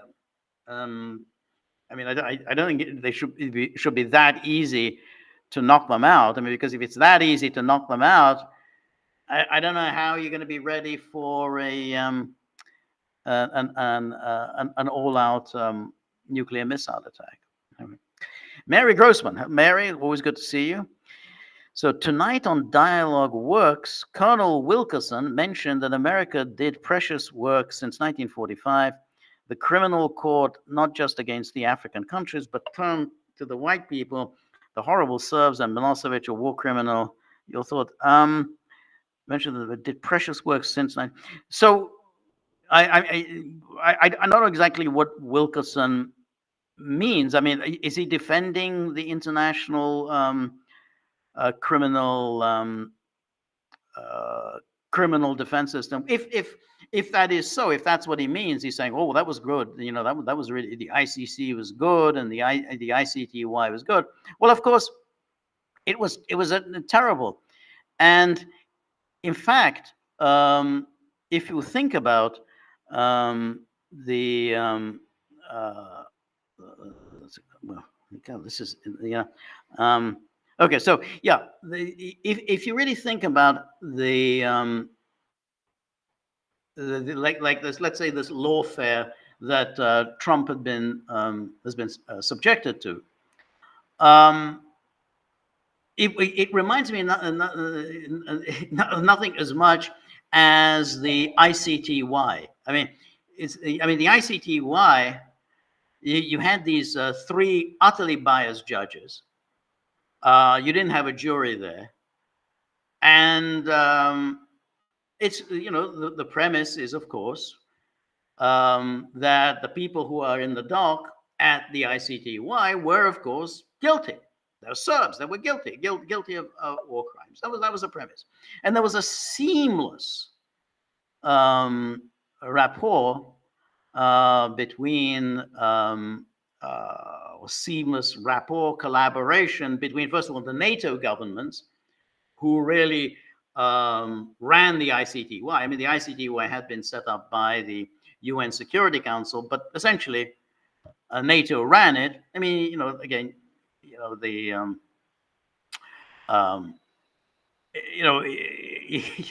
you don't have to take my word for it. Just read the guy who was the first prosecutor at the ICTY, Robert Goldstone, and he talks there. He talks there about he spent all his time chatting with NATO political figures, so much so that he said that the UN Secretary General Boutros Ghali got fed up with him at some point and said, you really want to actually focus on getting these trials off the ground rather than hopping from one NATO capital to another. But that's what but they were getting all their evidence, all their information against the Serbs from an interested party, which was the NATO capitals, and they took it as axiomatic. And so the seamless transition with the NATO governments, the prosecution, and the judges. And the prosecution and the judges were part of the same entity. Is the same entity? I mean, they were employees of the ICTY, and they were friends. They chatted one another. They exchanged ideas, and so there was the same thing. There's just no difference between the prosecution and the judges. They may try to insist that that somehow we're separate, we're an independent judiciary. Of course they were. It's the same thing. It's and then of course the NGOs. So it's a seamless transition from NGOs, NATO governments, or NATO governments to NGOs, to the prosecutors, to the judges, to the prosecution witnesses, because the prosecution witnesses were all either NGOs or NATO government officials. So it was the same kind of blob. And against that were the hapless Serbs, who were, of course, found repeatedly guilty. It was a disgrace, an absolute disgrace. I wanted to call my book An International Disgrace, the International Criminal Tribunal for the former Yugoslavia, but the publisher said, I don't like that. So called it an international injustice. I think it's called international injustice. Yeah, international injustice, the ICTY. It's a joke. For people, if that's what Wilkerson, who go around defending this, then it just shows that they haven't really understood anything. I don't care whether you don't like George W. Bush and you didn't like the Iraq invasion or blah, whatever. You don't think it's right to be involved in Ukraine. I don't care. If you can't see that creating these institutions like the ICTY, like the ICC, is just simply reinforcing Western hegemony, reinforcing Western militarism, reinforcing Western aggression, reinforcing the imperial mindset, reinforcing the subordination of the lesser peoples to the greater peoples. You don't see that, then I'm not interested in your views on Iraq. That's it. I don't care. I don't care that you thought, oh, I don't think Colin Powell got it right about the with the test tubes and whatever. I mean, if you haven't understood that, then you haven't understood anything. So the ICC is just simply a kind of an extension of the ICTY, but it's a lesser entity than the ICTY, because the ICTY was created by the UN Security Council. That was at the time when the UN Security Council had Russians who were just going along with everything that the Americans and the British wanted, NATO wanted. That was the Andrei Kozyrev era, and so they signed off on this ICTY, and one should say Russia went on year after year continuing to fund the ICTY until it shut up shop only about a couple of years ago. But all this time, the Russians, signed off on funding it. But the ICC doesn't even have that. It doesn't even have the imprimatur of the UN Security Council, because the ICC is just sort of people, countries sign on to it. They sign on to the Rome Statute. And I mean, if you're among the powerful states, the NATO states, then you can be sure that the ICC isn't going to come after you. But I just because the ICC may or may not issue an arrest warrant against Netanyahu, it's not yet clear. It doesn't matter. It's still a ridiculous entity, because there's no justice involved here, and therefore anytime you sign on to these kinds of international bodies and imagine that they're going to have anything to do with justice, I mean, then you're being ridiculous. All of these enterprises, international accountability, they're all politically motivated and done in bad faith, and that includes Nuremberg. I mean, just because the ones who were found guilty at Nuremberg were Nazis, obviously no one has much time for Nazis, but it was still a bad idea. I mean, it was still done, in a way in which was clearly unjust. Not because it's unjust to put on trial and execute Nazis. That may be true.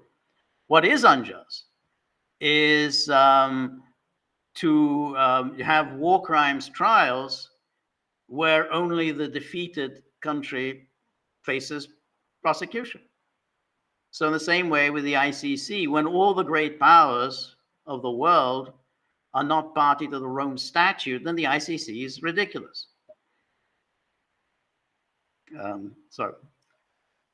Judy says, the Russians are doing first time ever tactical nuclear weapons drill aimed at attacking British military facilities. The Russians differentiate between US vagueness and David Cameron's explicit green light for use of long-range missile attacks.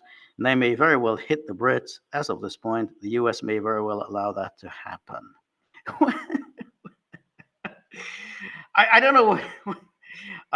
First of all, I don't think they're going to hit the Brits or the French, because both the Brits and the French have nuclear weapons, and so if you hit them, then they will be able to retaliate. So I don't know whether quite what Russia would gain out of that. But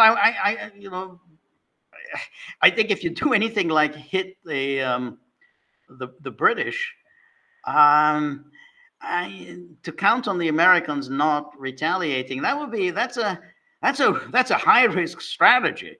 I wouldn't count on that.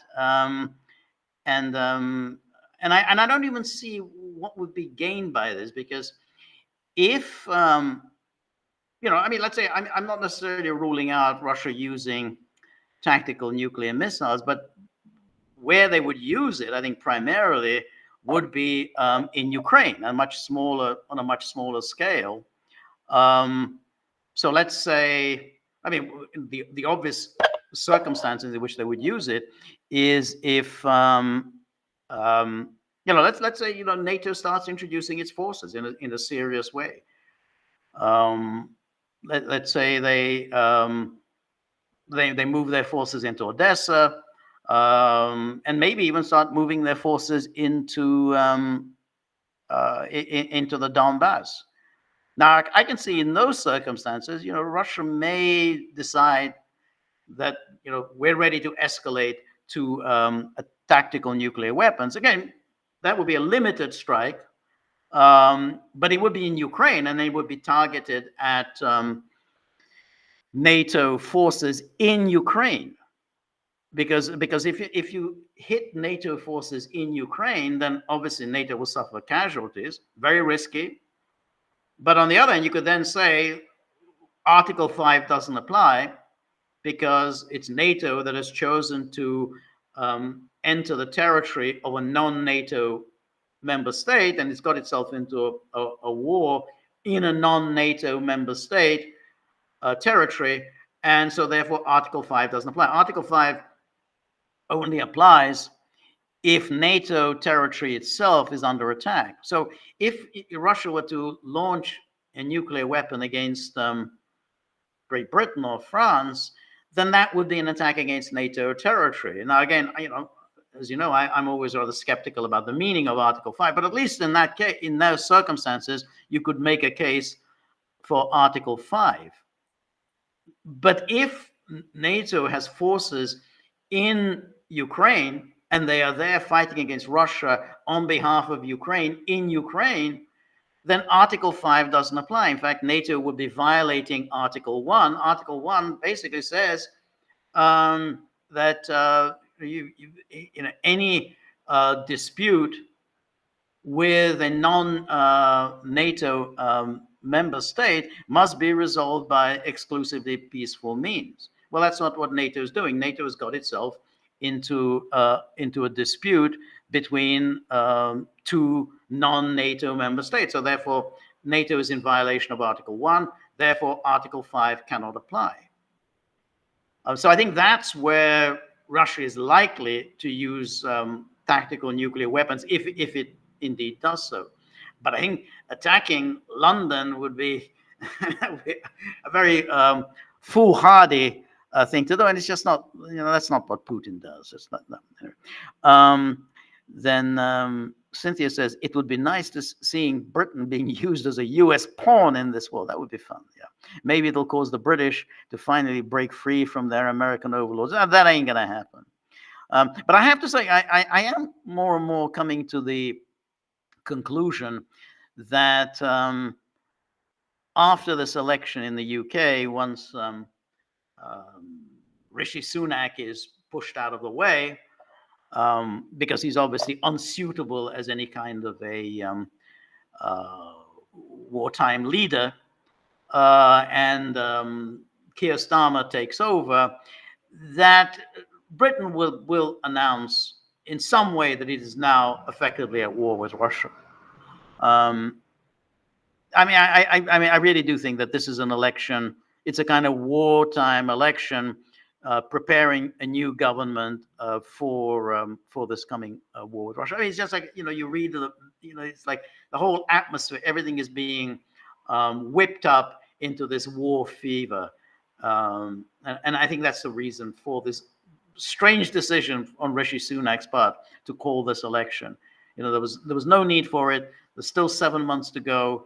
There isn't really time to recover. I mean, that Tory defeat is inevitable, but at least he would have been able to give his Tory colleagues some time to look for another job, So I really think that Britain, which has been spoiling for this fight, I do think they're gonna decide, yeah, we are effectively at war. I'm not sure how that will play in the rest of NATO. Whether does that mean NATO is at war? Probably they're not going to go that far. But I think Britain probably will say effectively we are now at war. But yeah, it would be nice seeing Britain. I've been looking for this this move of Britain to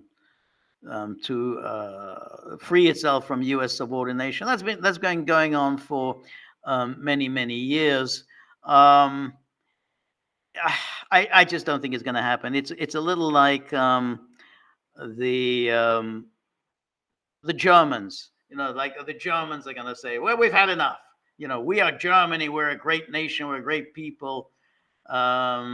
We almost won two world wars, and we can't be treated as if we're just some tiny little insignificant piece of territory in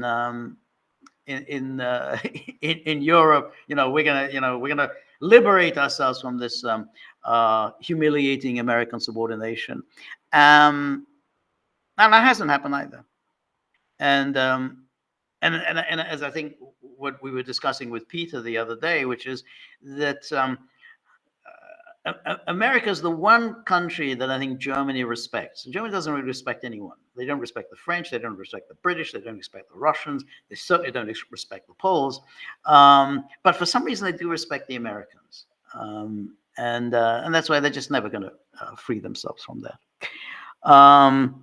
And then Ocean says, Ocean 88 says, the whole fucking thing is a high risk strategy. Very well put. I agree with you. That's good. Yeah, the whole fucking thing is a high risk strategy. Yeah. Danaki says the Russian elite has so many children living in London that they would never ever do anything to jeopardize them. I think that's a very good point. That the children of the Russian elite are living in London. They're attending schools, colleges in London. Quite how they afford to live in London, that's a different question. London is not cheap. So if they manage to have nice apartments and houses in London, then that also raises the question of where the money comes from to be able to afford to live there. And then yeah, so all right, so let me look at elsewhere. This is quite complicated. I have to look at all these different places where people may be making comments.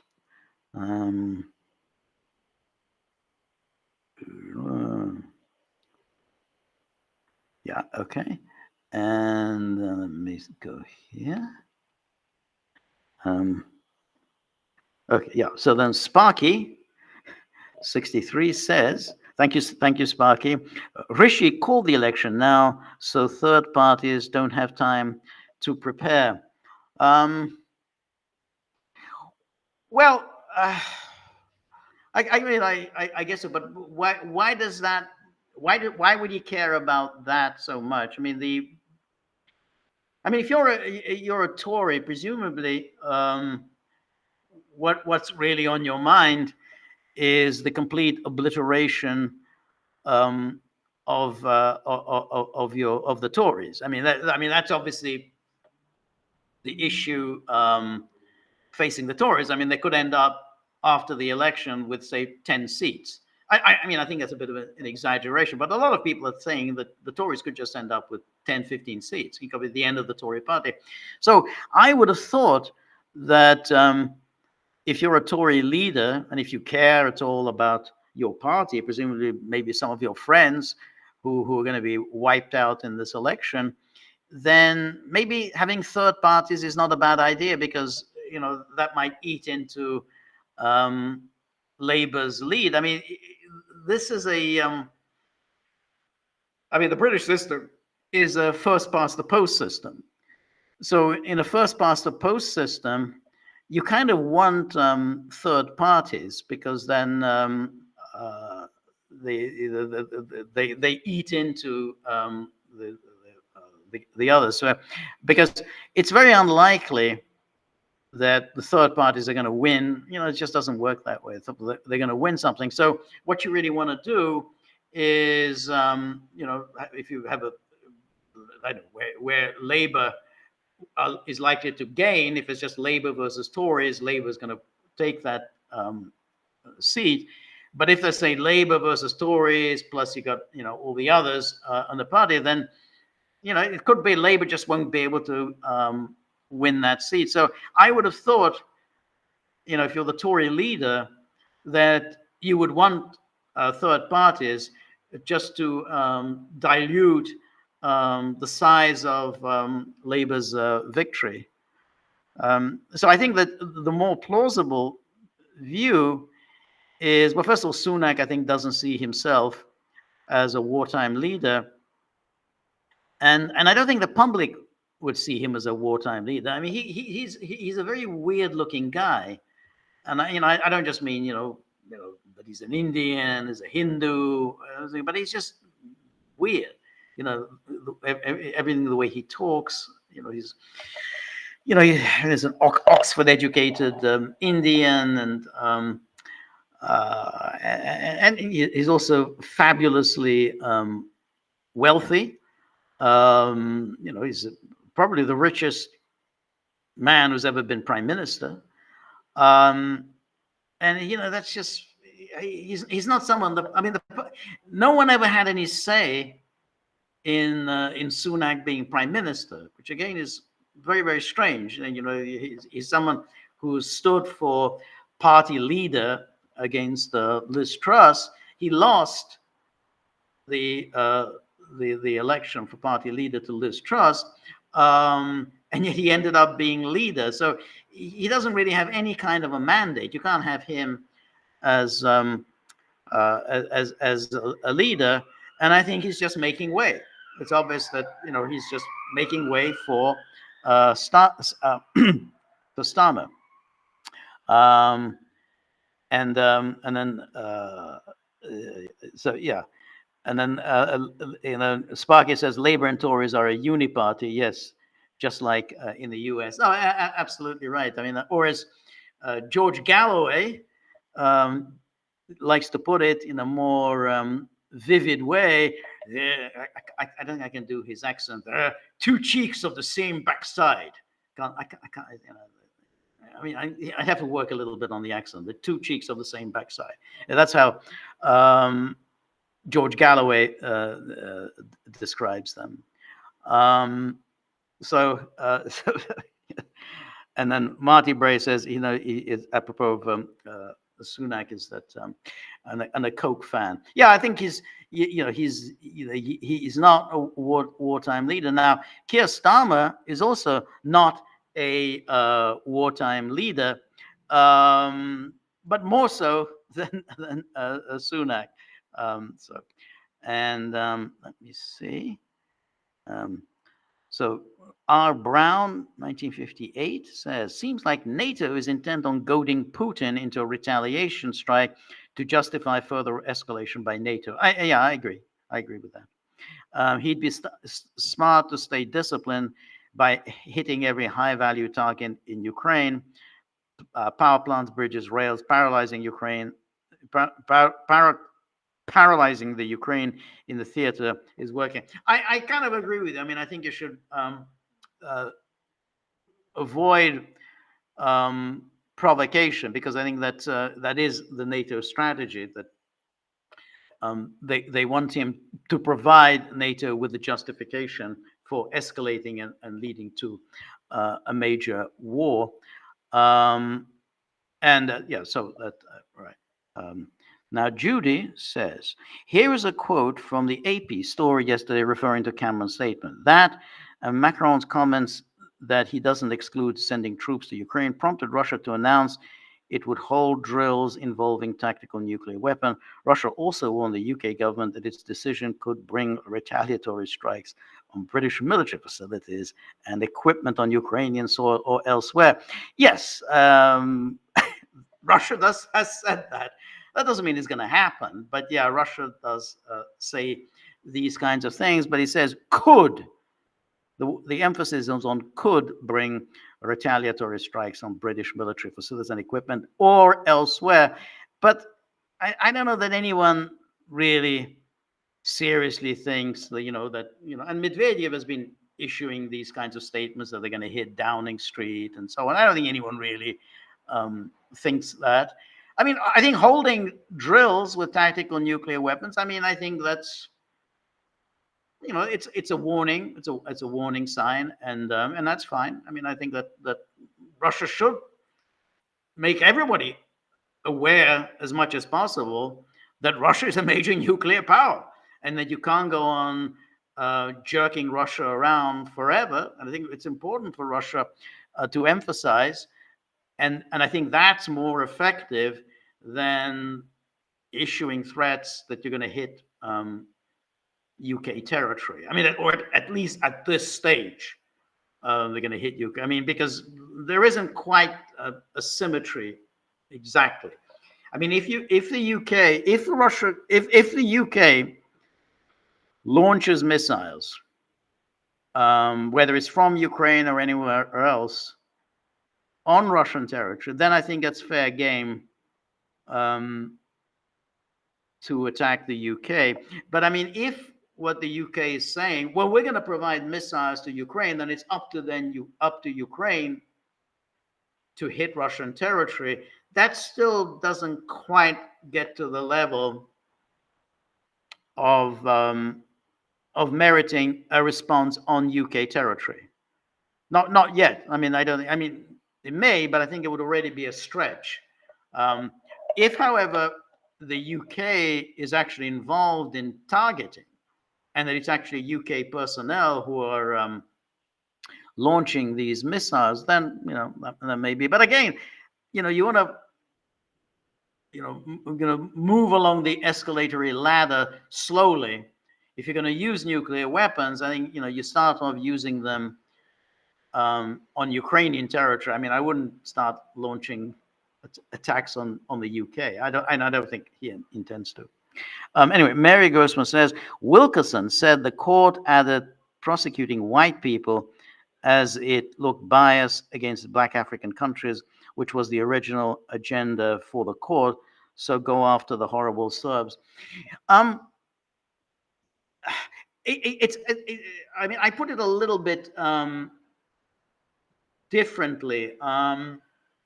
If you go back to the 1990s, the ICTY was set up in 1993. It was an agenda of that horrible, evil woman, Madeleine Albright, who was the U.S. ambassador to the UN Security Council. She was the one who pushed for the creation of the ICTY, and so it was set up, I think March or April of 1993. Now, Boutros Ghali was the UN Secretary General at the time. He was okay with that, but his point was that, well, there are a lot of bad things that are happening in this world.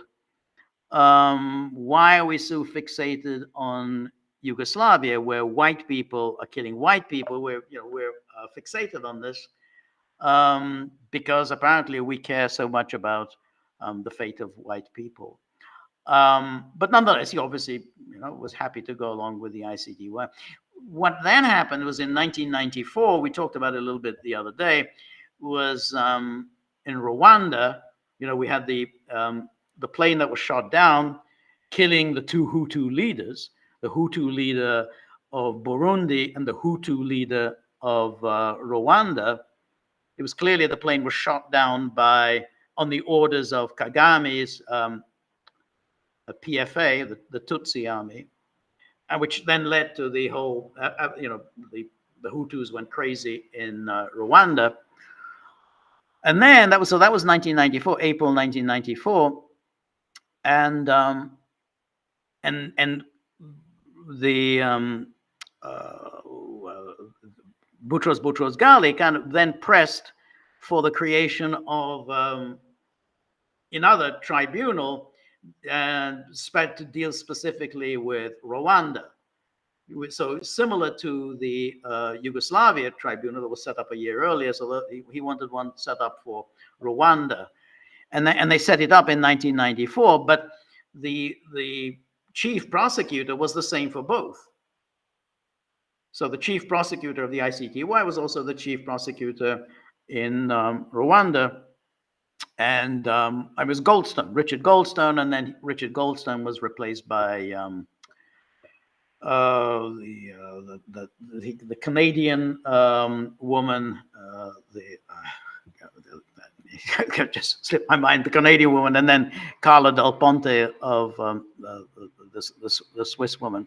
But basically they were kept in parallel. So it wasn't quite about the white. It was more like they had to keep Boutros Ghali happy. Say, well, if we have a tribunal for Rwanda, if we have a tribunal for Yugoslavia, we're going to set one up for Rwanda. But of course, in the case of Rwanda, they narrowed it, very, very narrow focus. So they didn't want to deal with anything that happened before April 1994, which was the moment of the shooting down of the plane with the two presidents. So they didn't want to deal with anything that happened before April 1994, only what happened after. And even then, only just they dealt with only with the events after April 1994, within 1994. They didn't want to go later on because there were a lot of killings that took place after that. Now, the ICC, I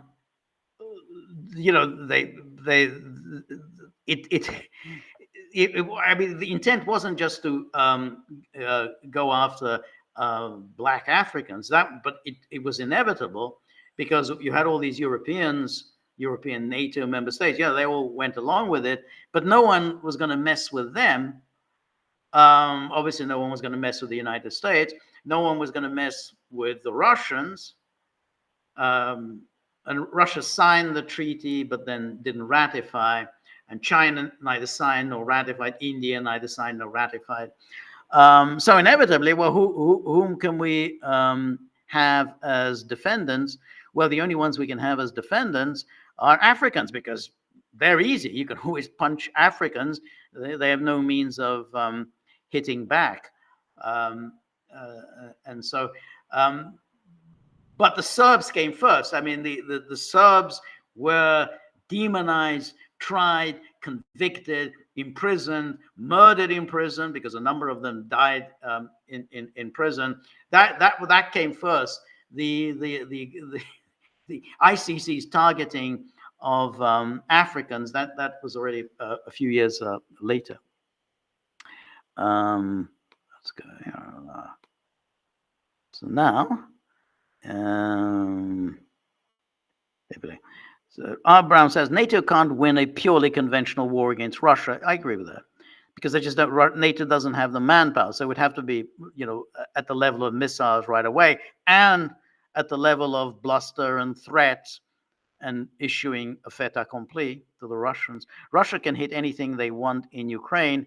They can target missile launch sites in Ukraine and wipe out the French, American, and British technicians, further degrading NATO's long-term capability. They can keep hitting supply routes, infrastructure. Yeah, they can do that in the absence of NATO doing nothing. I mean, that assumes that NATO will do nothing. It's clear that NATO is not just going to sit back and allow Russia to do these things. I mean, that's what we've derived really from all the recent statements from Macron saying we're going to station French, maybe NATO forces in Ukraine, and then all the statements from Blinken and the British. NATO isn't just going to sit still and allow this whole degrading military capability and so on. That's not going to happen. They're not going to allow Russia just to march into Odessa. Again, that's very risky, but NATO is not going to do this. NATO is not going to allow itself to be defeated in Ukraine. And that, I think, is the point that needs emphasizing, and that many of the Xenon people don't seem to grasp, who say, oh, NATO is going to be defeated. NATO is not going to be defeated, because ultimately NATO believes that it is much stronger than Russia, because, of course, when you add up all the resources of NATO, including its the manpower the United States has, the resources, the military, the missiles, and everything, NATO is stronger than Russia, and that in any confrontation between NATO and Russia, NATO will prevail. So NATO is not going to allow itself to lose. And so Russia had that, the window was February 2022, when NATO was caught by surprise. But now, NATO's not just going to allow Russia to march into Kiev or seize Odessa and, cut off Ukraine from the Black Sea. I think that moment has passed. And that's why Russia isn't even attempting that. There's no evidence Russia has any plans to take Odessa or Kharkov. And Putin has said, all he said, the goals in the Kharkov operation is to create a demilitarized zone to prevent Ukraine from attacking Belgorod. He said this, in one news conference after another. The goal is to protect Belgorod. I don't know why having a demilitarized zone in the Kharkov region is going to protect Belgorod, because, again, if you have long-distance missiles, you can keep hitting Belgorod. So anyway, Danaki says, can, could, would, should. The idea is they don't. Yeah, I think that's right. Mary says, since Trump seems to have the same agenda as Biden didn't reverse anything Trump did. No, that's absolutely right. So is this court warfare against Trump just a diversion? Trump physically doesn't seem affected. I thought I heard Nixon was physically affected by court issues. Well, he obviously, Nixon, just was affected. Remember, after his enforced resignation, he immediately went down with phlebitis, which could be a very serious business. That's a blood clot moving along your body. So Nixon could easily have died. So obviously it exacted a huge toll on Nixon.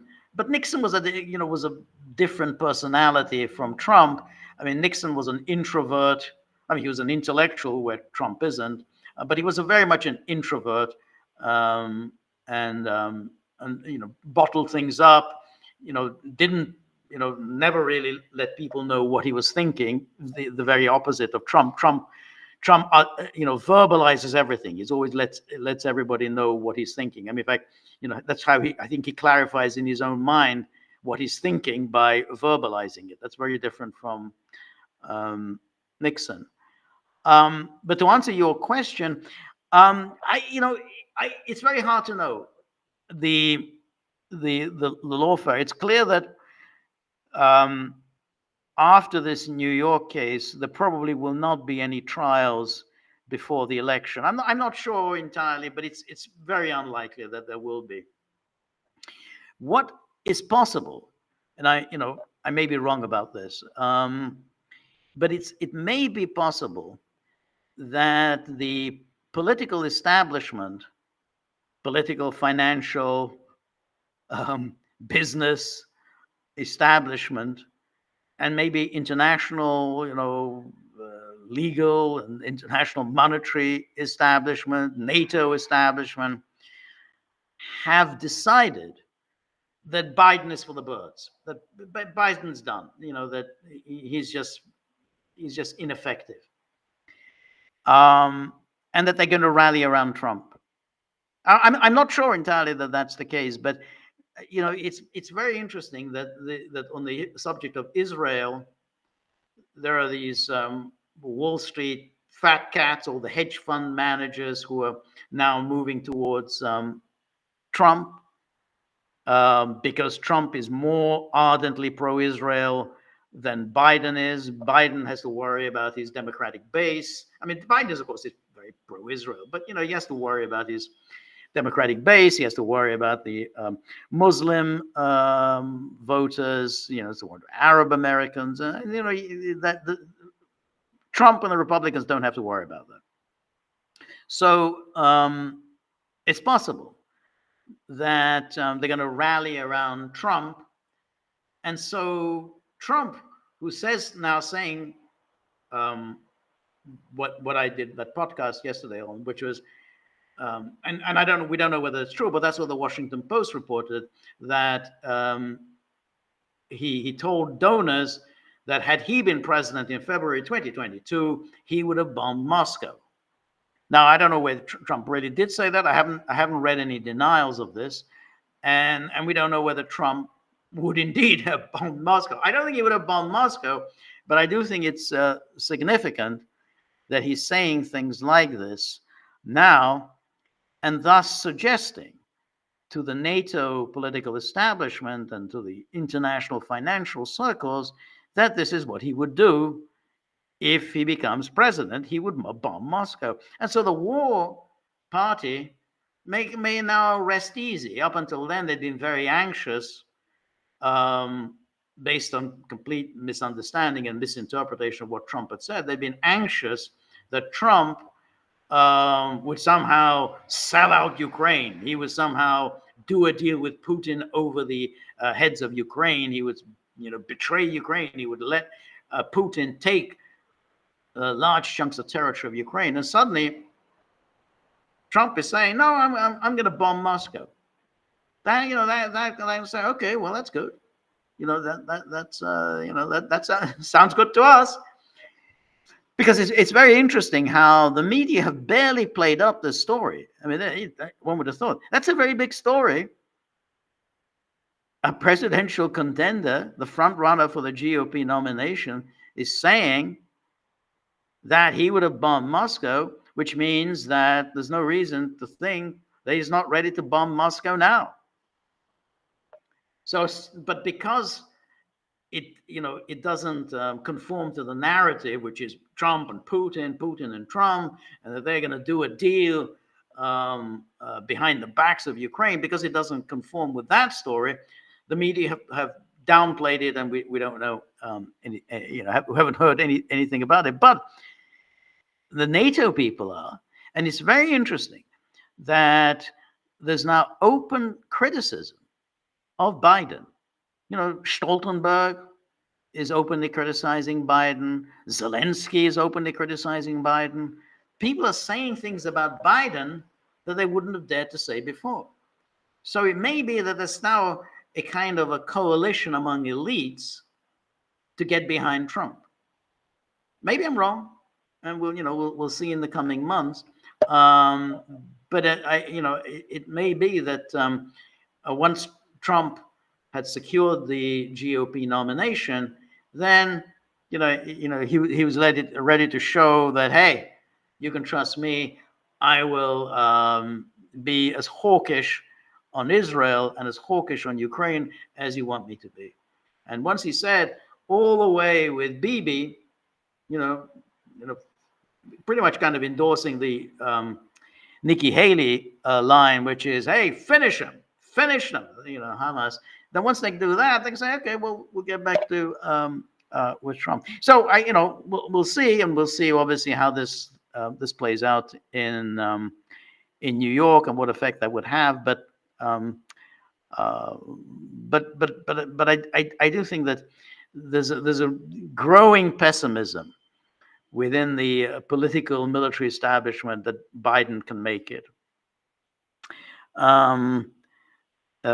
Cynthia says, to me, that would be Putin's best strategy. That is to hit targets in Ukraine. I agree. I think that would be a good strategy. But he hasn't done it. We've been told many times before that he was going to do this. He hasn't done it. Life is quite normal in Kiev. People go to restaurants, they go to the movies, to the theater. It's not.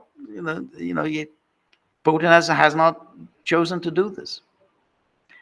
And then NKMRD says, I don't see people in Britain going totally berserk, demanding a new government that effectively gets out of the war. It feels more like a 50-50 thing in many countries, as long as inflation is not overly extreme. Well, the thing is that why isn't there a a popular movement to protest Britain essentially getting into this war. Back in 2002, 2003, there were these massive demonstrations about Britain going to war over Iraq.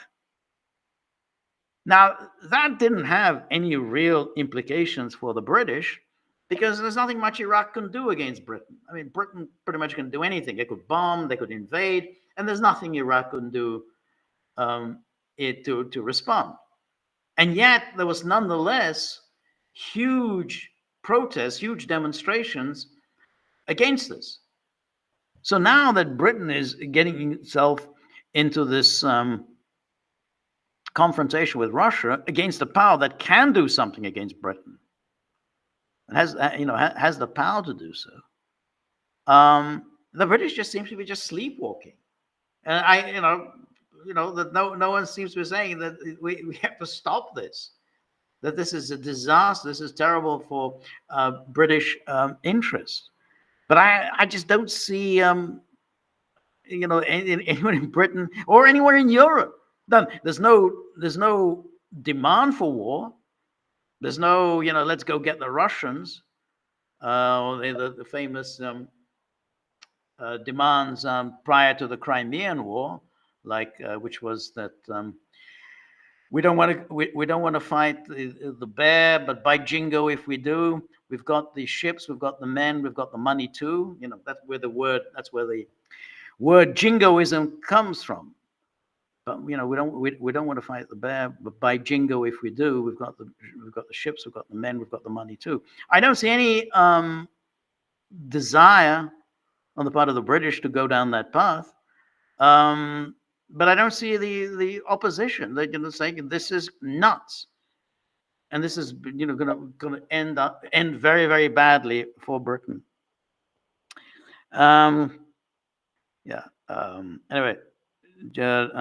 I agree that this is Brown. Brown says, I agree they haven't done much as they can. Maybe George can comment on Putin's limited approach and under what circumstances Putin would order more aggressive action in Western Europe and the big cities.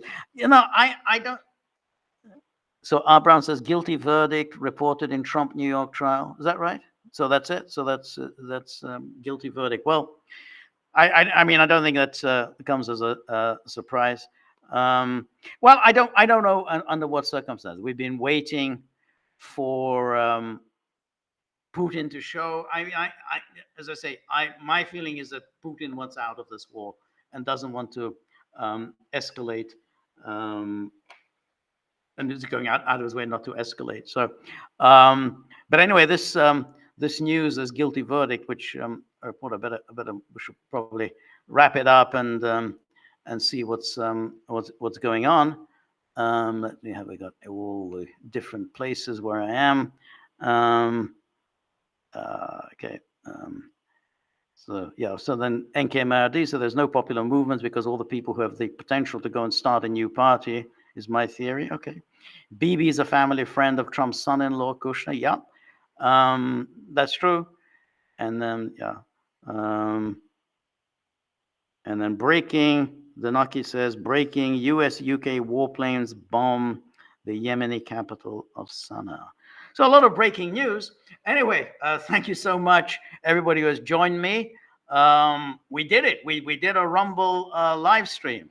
So who'd have thunk that we could do this? But, we did it. So thank you, everybody who has joined me. Thank you, everybody who made a donation. Thank you, everybody who contributed, comments, questions, everything. I really appreciate it. We'll see about this this guilty verdict. And this is, not a surprise, but still pisses me off. But what can you do with these hacks, clowns, and jerks? America's is just a laughing stock with doing things like this. Anyway, thank you. We will, of course, have our usual podcast over the weekend, and we will be back next.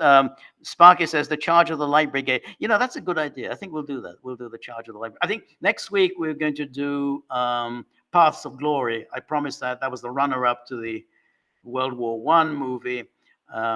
And Cynthia said rightly that